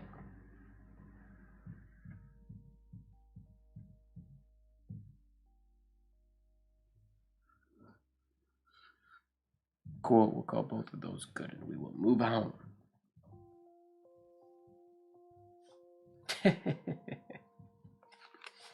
Alright, moving on to Mr. H.P. Berensmeyer.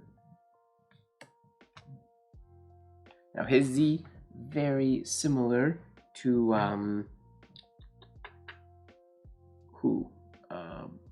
E.W. Blozer's, with in form the biggest difference. His reverse oval is, his reverse shade is beautiful, and this large, whoops, I had ink in my pen. I thought I cleaned it off. Large little oval there that is on a slight angle. It's like chubby. Then coming down here to get a very stubby little short descended stroke, and then around and out. And again, I like that these like nest one right inside the other.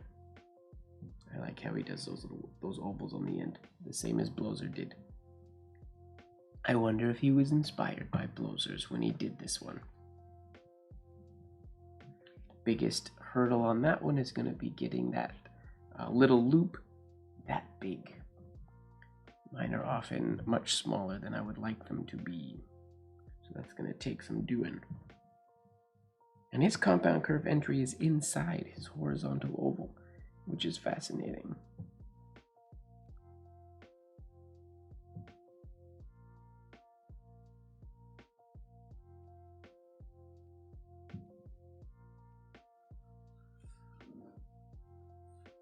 Nope, forgot what I was doing. This is supposed to go here.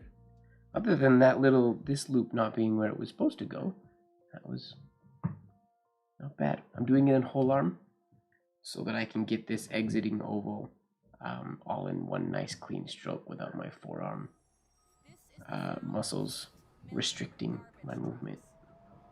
That's how much food is wasted in Canada every single year. And this is the sound of one Spud delivery truck. Spud has the lowest waste in Canada because Spud groceries are sustainable and local. There's what we need. Large. It's like it's heaven sent, but closer. Okay. Order online at spud.ca. Larger. Here we go. Anniversaries, holidays. These are the important. How to write with not shaky hairlines. If your lines are shaky, it's usually from, I would say, one of three things. You could be shaky because you drank coffee or stress. You could be shaky because you're gripping the pen too much.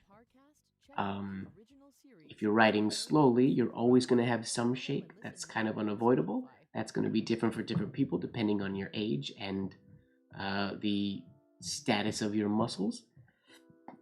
Example, if I was doing this 10 years ago, which I wasn't doing movement writing 10 years ago, my writing would be a lot smoother than it is today. I have to write a little bit quicker to get rid of that shake. And that's how you get rid of shake. Aside from getting rid of your stress, calming down, relaxing your muscles, and once that's all nice and relaxed and comfortable, no strong grip or anything, when your body is at a relaxed state, your hand is at a relaxed state, your mind is at a relaxed, calm state. If your lines are still shaky at that point, then it is my opinion that the only way to get rid of that is to speed up a little bit, or however much speed you need. Yeah, confidence is a big one. That's that mental stress thing. If you're doing movement writing, then it's the speed. If it's a shake, if there's like kinks in the writing, that's different. But if it's a shake in the writing, that's usually tension or stress.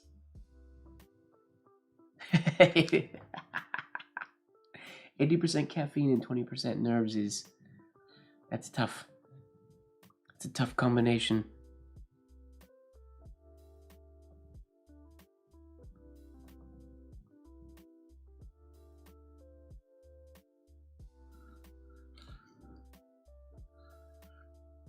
It's so weird for me to make that little loop bigger. It just won't be made bigger. It doesn't want to.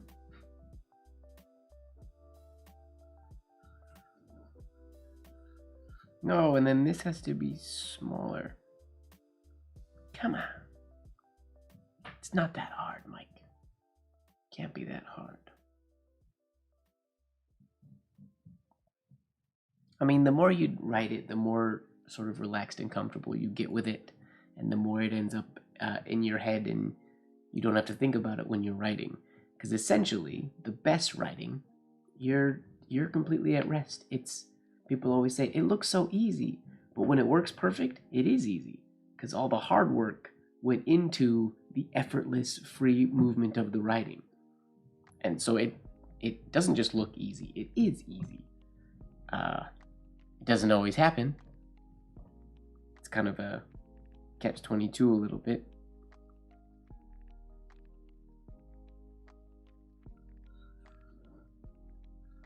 There we go. That's what we wanted. Give that a happy face. We're gonna do another one, but that was good.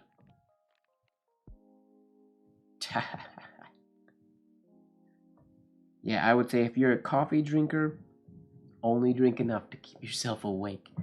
I can't drink coffee because instantly I can feel the effect of it, and it's way too strong in my body. It makes me get crazy, jittery.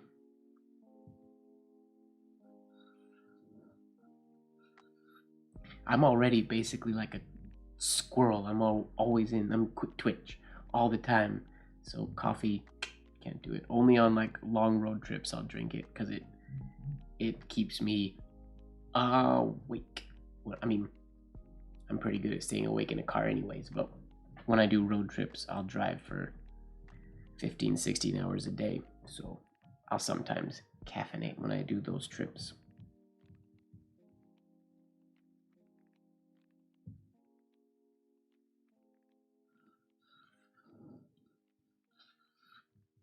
Good. I'm happy with all those last 3. So we're going to call those good. And move on. I'm assuming I will do the movement writing class again. I want to rework that class and run it, I don't know, as like a different kind of a program type thing. I'm not exactly sure how I want to do it yet. Just because I can't run it like my other longer classes. At least I don't want to, because there's more. I want to see the hands and things like that. So it's a weird class for me to teach remotely. in the way I want to teach it. The way I do teach it in the online class and the one that's coming up, the 2.0, is great. It's going to be a lot of fun. But movement writing is a tough one to teach when I can't be there in person. Okay, FB Courtney, what do you got for us? Okay, we're going to start FB Courtney's starting. We're going to start down at the baseline and come over this way to get into it just for fun. We'll add that little loop in there. And then his is very nice and standard. A little flat oval here. Beautiful on the slant line. You can tell it's a good shaped Z, because when I turn it upside down, it looks like a really nice E. So that's good. Let's do it. I think that's the prettiest Z of them so far that we've done. Nice and clean. Not the funnest Z, but it's the prettiest.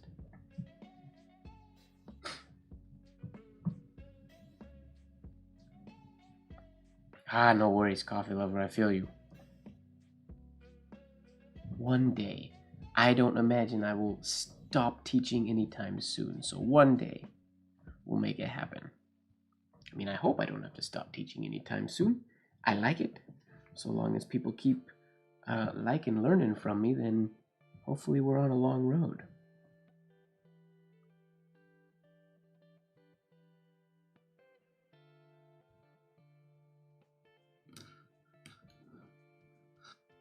Ooh, this nib is a little scratchy. I might have messed it up with that big snap.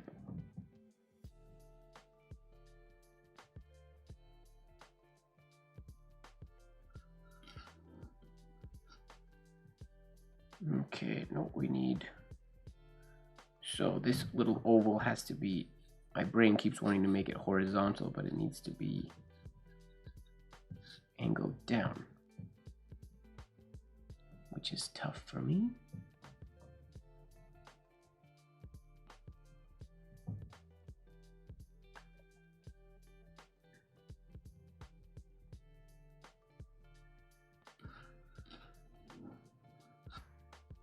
Better. Nope.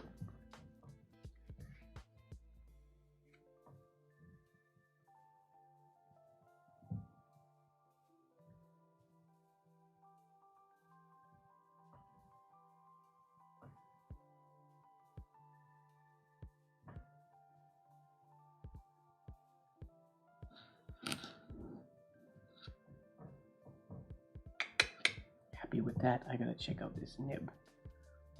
It is not a fan of me right now. It's not ruined, but I think it just might need a little bit of a tweak. Oh yeah, for sure. For sure.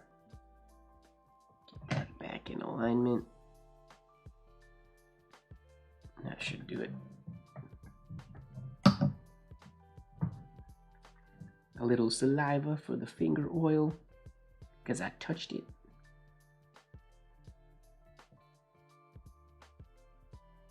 Oh, you didn't say that. That's fun. Congratulations.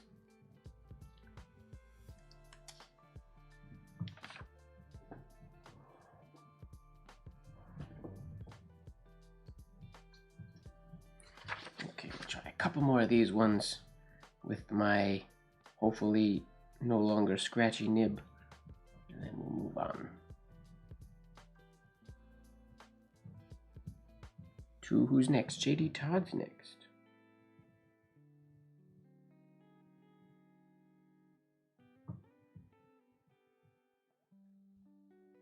I feel you, Marilyn. That's good. I'm glad. I'm happy for you.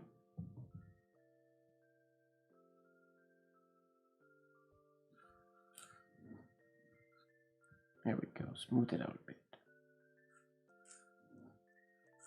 Yeah. We happy with pretty much all three of those. That little O was a little tiny on that one, but I'm happy with it. We're moving on. No sense dawdling.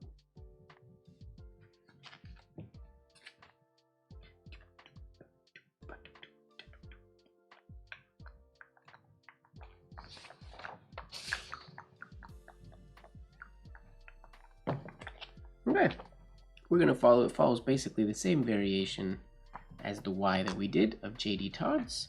We're gonna do that same one. We could do this one, but it's very similar to what we just did. So we're gonna do this one just so it gives us a little bit of training on that parallel line. Should be easier to get the parallel line on this one because we're going into a reverse oval shade rather than a compound curve stem shade. In theory, we'll see. Should be easier.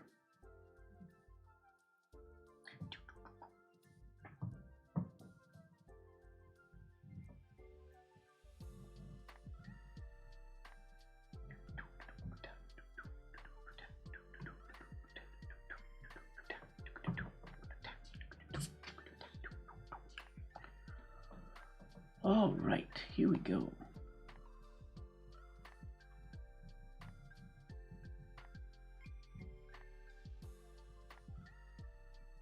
Same thing as entry oval and as inside oval are almost the same size.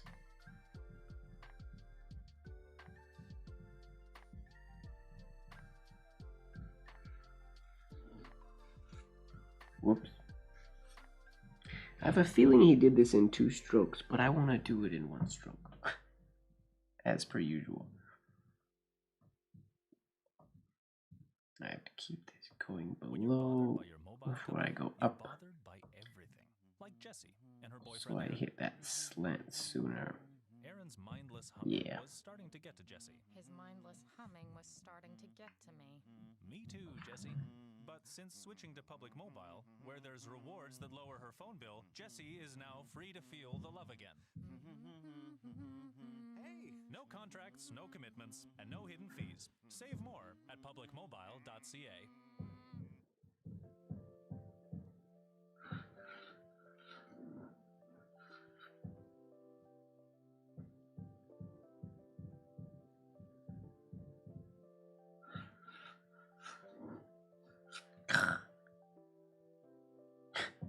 The problem with not stopping in the middle is that I can't get that little loop in there. When I continue, that little loop gets essentially eradicated. Which is no good. Okay, here we go.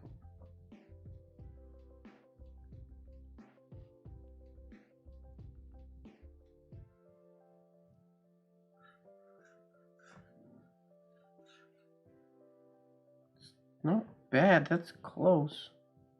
It's funny, the focus right here, from here to there, to get that down before going up is a super important part for me. If I don't focus on that one spot, I will go up too quick and it won't have a nice dip into that compound curve.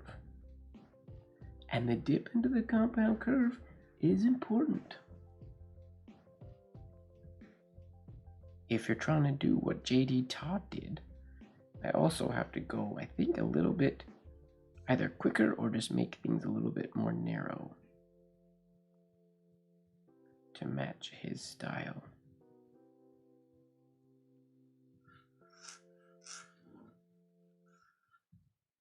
Ugh.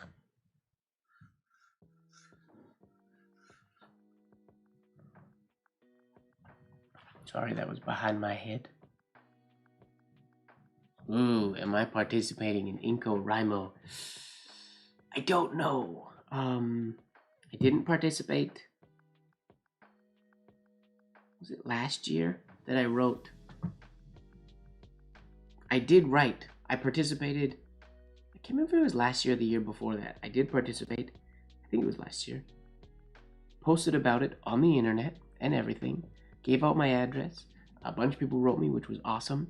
And I wrote a bunch of people, but I never mailed the letters. They're all right here.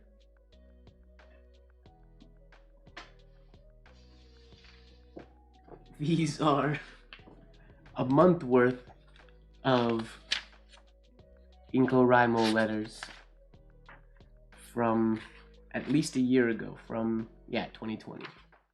So I did participate. So my plan is to write little, well, you don't have to do a letter each day. the goal is to write a letter a day for the month. You can do all the letters on one day if you want.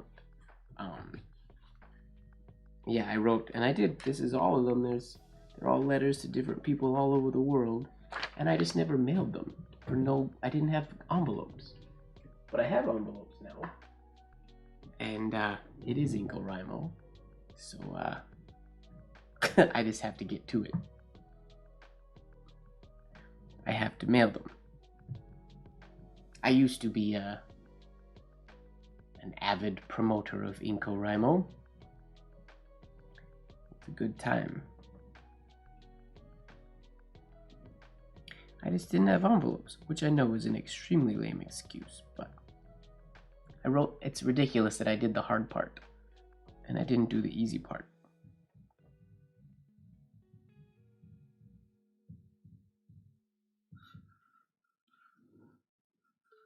Ooh, there we go. That was pretty good. That was close.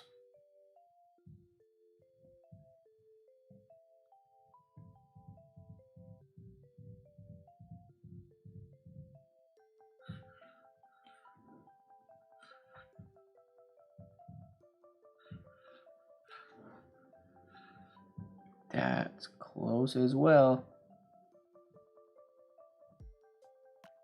Gloria, the Movement Writing 2.0, taking the first class isn't mandatory. If I would say I would only take the 2 class if you have been practicing movement writing, or if you're really familiar with Spencerian or ornamental penmanship slowly, and are wanting to get into movement. Just because in the 2.0, I'm not going to be going over the alphabet nearly as much. I'll be going over variations, but it's going to be a lot more somewhat complicated flourishing and things like that. And then more combining capitals, lowercase letters, quotes, and spacing and things like that. So the whole thing, I'm not going to review the lowercase letters and capital letters like I normally do, or like I do in the 1 class. So if you're familiar with movement writing, then by all means that's fine. But if you're at a point in your writing where you're still focusing a lot on the form when you're writing slowly, or if you don't have like a really solid idea of it in your mind, then it's going to be tough to do the 2 class without first training and drilling the alphabet at speed. Yeah, that's going to be the important part, which is what I do in number 1. So it kind of depends on where you feel like your own level is when it comes to movement. If you've never done movement before, then the 2 class is probably going to be a little too overwhelming. What's up, Hody?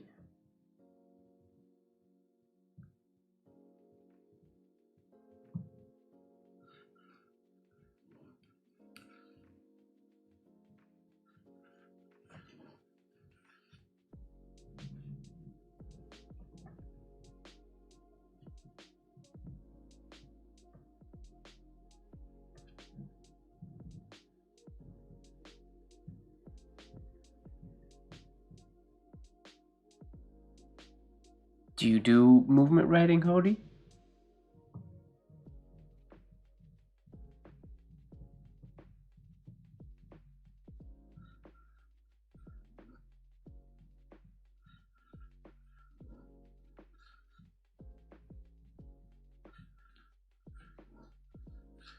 There we go, that's the one.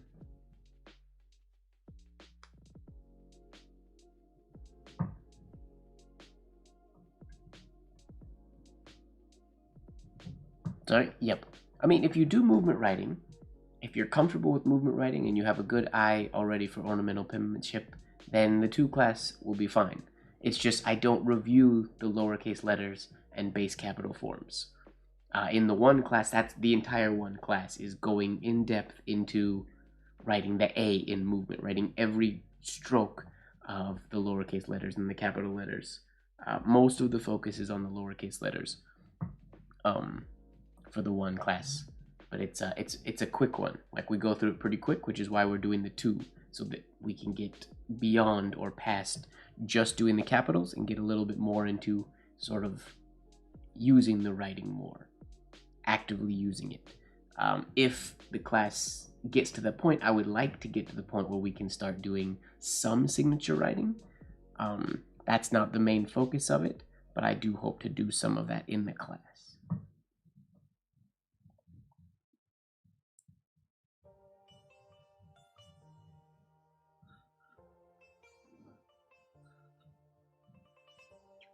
Give that a happy face. Is that it? We're back to Moderat. Ladies and gentlemen, we have finished our capital comparisons of Mr. Moderaz, E.W. Blozer, C.C. Kanan, H.P. Bernsmeyer, F.B. Courtney, and J.D. Todd. That was fun. I kind of wish Lupfer was in here, but his forms are too perfect and precise for me to do anyways.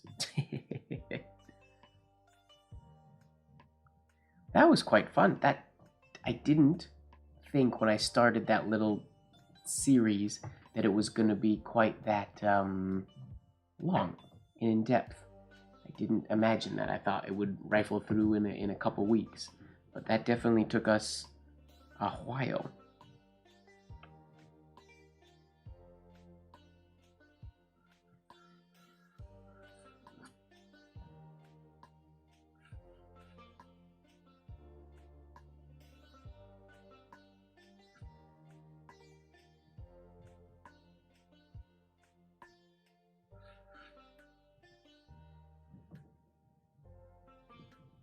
Oh, sorry, those ovals were off page. I apologize.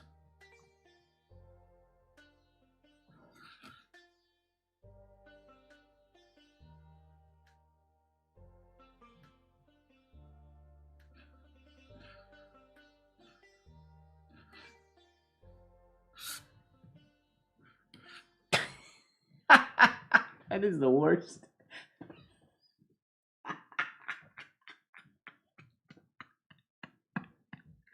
That is the worst ending exit stroke I've ever done. I don't know what I was doing. Oh my goodness. That is hilarious.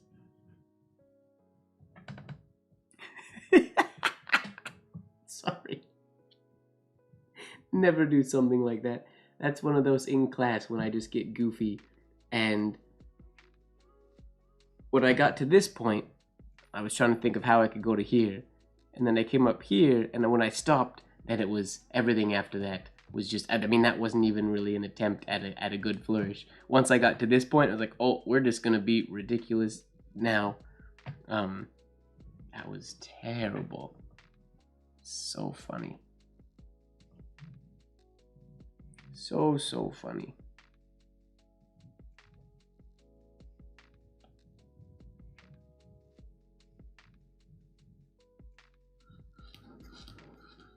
Ugh.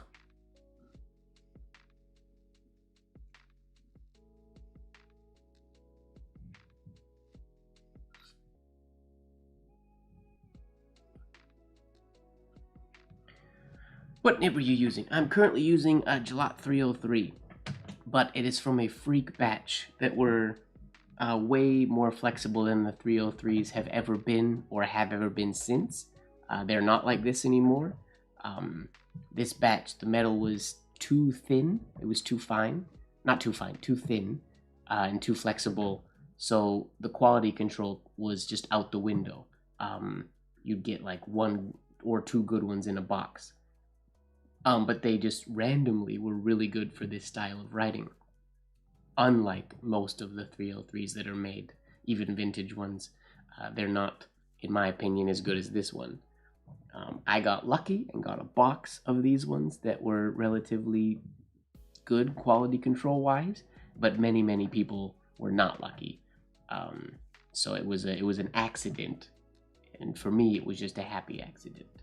So it's a freak 303, but normally I use a Hunt 101 or a Leonard Principle. That is an ugly O. Just ignore everything that I wrote after the last Zs.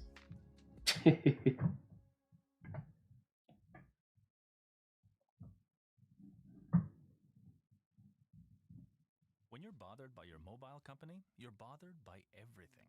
Like Jessie and her boyfriend Aaron. Aaron's mindless humming was starting to get to Jessie. His mindless humming was starting to get to me. Me too, Jessie. But since switching to public mobile, where there's rewards that lower her phone bill, Jessie is now free to feel the love again.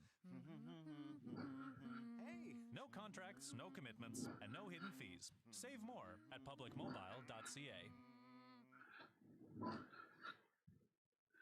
Your most life-changing sleep is about what's underneath. This is a Casper mattress. Getting silly. 501 perforations create a cooling system. Oh, I haven't been on a late night live with like nothing to do in a while. I have nothing to do now. I have no like plan. I've had themed sessions for so long. Only on a Casper mattress. Only at casper.ca. Whoops.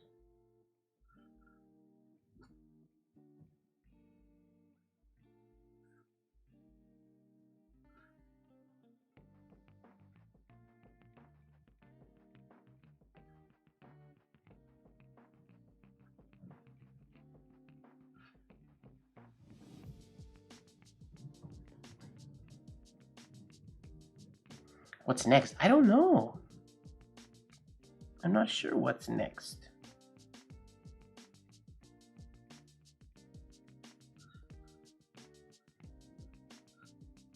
I was thinking of doing a lowercase session.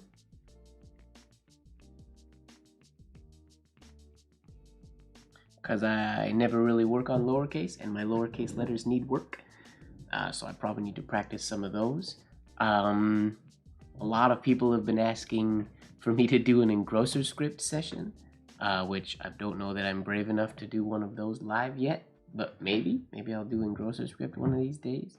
I'm not sure. There's a whole list of suggestions and ideas that I had of what to do, but I don't know. I gotta kind of see how I feel this week. We could potentially do some numbers one day. I never really write Spencerian numbers, but we definitely could. Can I show ampersands? Yeah, I can show you a couple ampersands that I use. One of the most common ones from back in the day is like the, similar to a V. So similar to the shade like that, but reversed. I'm not that great at them. But so you come from this side and you shade down and up, and then you loop around this way and down.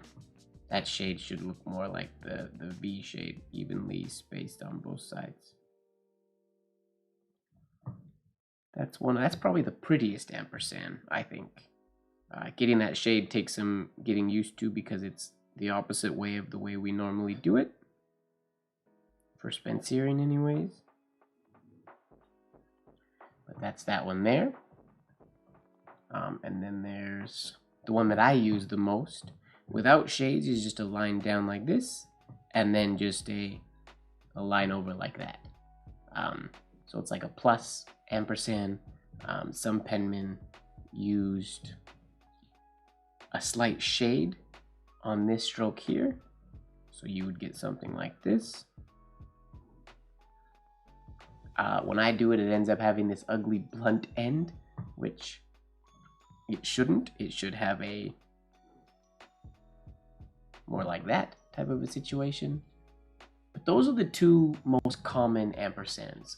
You can see, I'm not going to specifically try to replicate all the ones in the notes here, but I'm pretty sure Berensmeyer uses the second one that I was talking about. Like you can see here, Mataraz just uses just a hairline going into his, and they often did the ampersand with a C, so because they always had to write and co in business writing, but he comes down and then just up. So it's a similar, just a different angled version of the second one that I showed you, without a shade at all. Who else has one in here? Blozer doesn't use one. Kanan, just same idea as Mataraz, but his is just a little more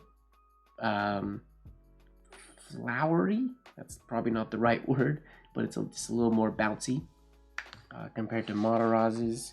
Here, Berensmeyer uses also. He has the shade at the top of this one, shade and then a hairline down to come up and compound curve around. That's the one that I sort of emulate the most, I think, because it's the easiest one for me. But like you saw, I put the shade on the bottom. My mistake. And then the prettiest one is the way FB Courtney does this one. This is my favorite one, but I don't use it very often because I find this shade difficult and I just haven't practiced it enough. You can see here he does the shade around, over, and then nice loop at the bottom. Just a beautiful form, in my opinion. And then you can see here in his signature, much casual version of the same thing going into the C, just like Baron, or just like Mataraz went into the N Company. On his, and I believe that's it. Those are all the examples here. So yeah, those are the ampersands that I use most of the time. Berensmeyer's is interesting when he does it with that shade up high instead of down low like I did. So he shades first and then gives you the one of those coming out of it.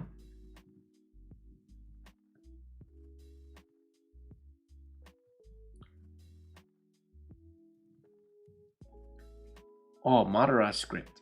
I don't really do, I guess when I do Signwriter script, it's very similar to Mataraz script, but they are slightly different. I was actually writing, yeah, there it is. Right before we started the session, I was randomly doodling in, I put a space, so it's Singwriters. Well, yeah, I wrote Singwriters instead of Signwriters. Whoops. But that Signwriter script, trying to write, I want to get better at writing Signwriter script at a little more speed. I write it relatively slowly, so I'm trying to get it not full movement, but with a little bit more movement behind it.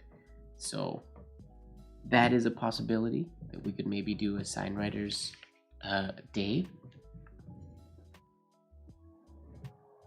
Or a Signwriters session. Maybe I'll do a poll. Maybe that's probably the smartest thing to do. On Instagram, do a poll to see what everybody's wants to do. Things like, yeah, what we've suggested. I have a few, what other things? I can't remember them off the top of my head now. What else I had talked about doing? Sign and write, or sing and write. Yeah, that's not happening. I am not going to be singing on a YouTube live video. Sorry. This throat doesn't sing. We talk, and I can speak melodically from time to time, but we don't sing. Signwriters will be fun, just to play with it. It would literally just be, like most of the sessions prior to this breakdown were much less sort of analyze-y. Late Night Live started is just me practicing with the camera on and talking to you guys while I practice, and people would ask questions as we wrote. That is probably what they will go back to. I don't want these to get, inevitably when I talk to people, and when I'm live or when I'm with people, inevitably I go into sort of teach mode, and I like teaching and I like answering questions. But I don't want them to get too teaching answering questions-y, if that makes sense. I don't want them to feel like a class, which this capital comparison was borderline, kind of was a class with a lot of banter and chatting in the middle. There's a lot of information in there, but I want to do another quote journal. Maybe I'll do that next. We did the quote journal, and I did that as a giveaway. So everybody submitted quotes, and I wrote them in one of my landscape journals, and then I mailed that to the winner with a blank one for them to fill for themselves. Maybe I'll do that again. That was fun. Yeah, we'll see. I'm gonna end tonight there. I think I'm done writing for the evening. I'm full of relief that we finished the, not relief, oh, thank goodness we're done, but just a sigh of wonderful relief that we finished A through Z. So I think we're done. I think I'm just gonna turn YouTube off, turn my cameras off, unbutton this top button and relax. Let my hair down. As always, you guys, thanks for hanging out with me. This was a blast. Thanks for asking all the questions in the beginning. I don't know if everybody who asked those questions is still here or not, but the start of this session was a lot of fun. You all know I like answering questions. Where's my hat? Right there. Well, there's one hat. I almost wore that red one actually today. That's up there. Right there. Almost wore the red one, but I opted out at the very last minute. Usually when I get a haircut, not long after I get a haircut, I don't wear hats. And then I'll start, this week, the hats will start being worn again. Yes, sorry, just Winnie. No glow light. It's there. It's waiting. It cracks me up when I finish my lives, and then I forget that it's pre-midnight, and I'll just sort of go in my kitchen or whatever, or I'll be just wandering around or doing something, watching TV, and all the lights, all the power turns off, and the black light turns on. It always surprises me. I forget about it every time. But maybe next week we'll hit Blacklight Live. It's been a while. But, you're very welcome, Lori. I hope you have a wonderful birthday, or remainder of your birthday. Yeah, again, everybody, thank you very much for hanging out. That was a blast. Make sure that you're falling in love with the process. This is the process. What you see, that's the process that we go through, and I personally find it really enjoyable, and I hope you are falling in love with that process as well. Don't forget that life should be just a bit of silliness, really. Peace out, everybody. I'll see you next week.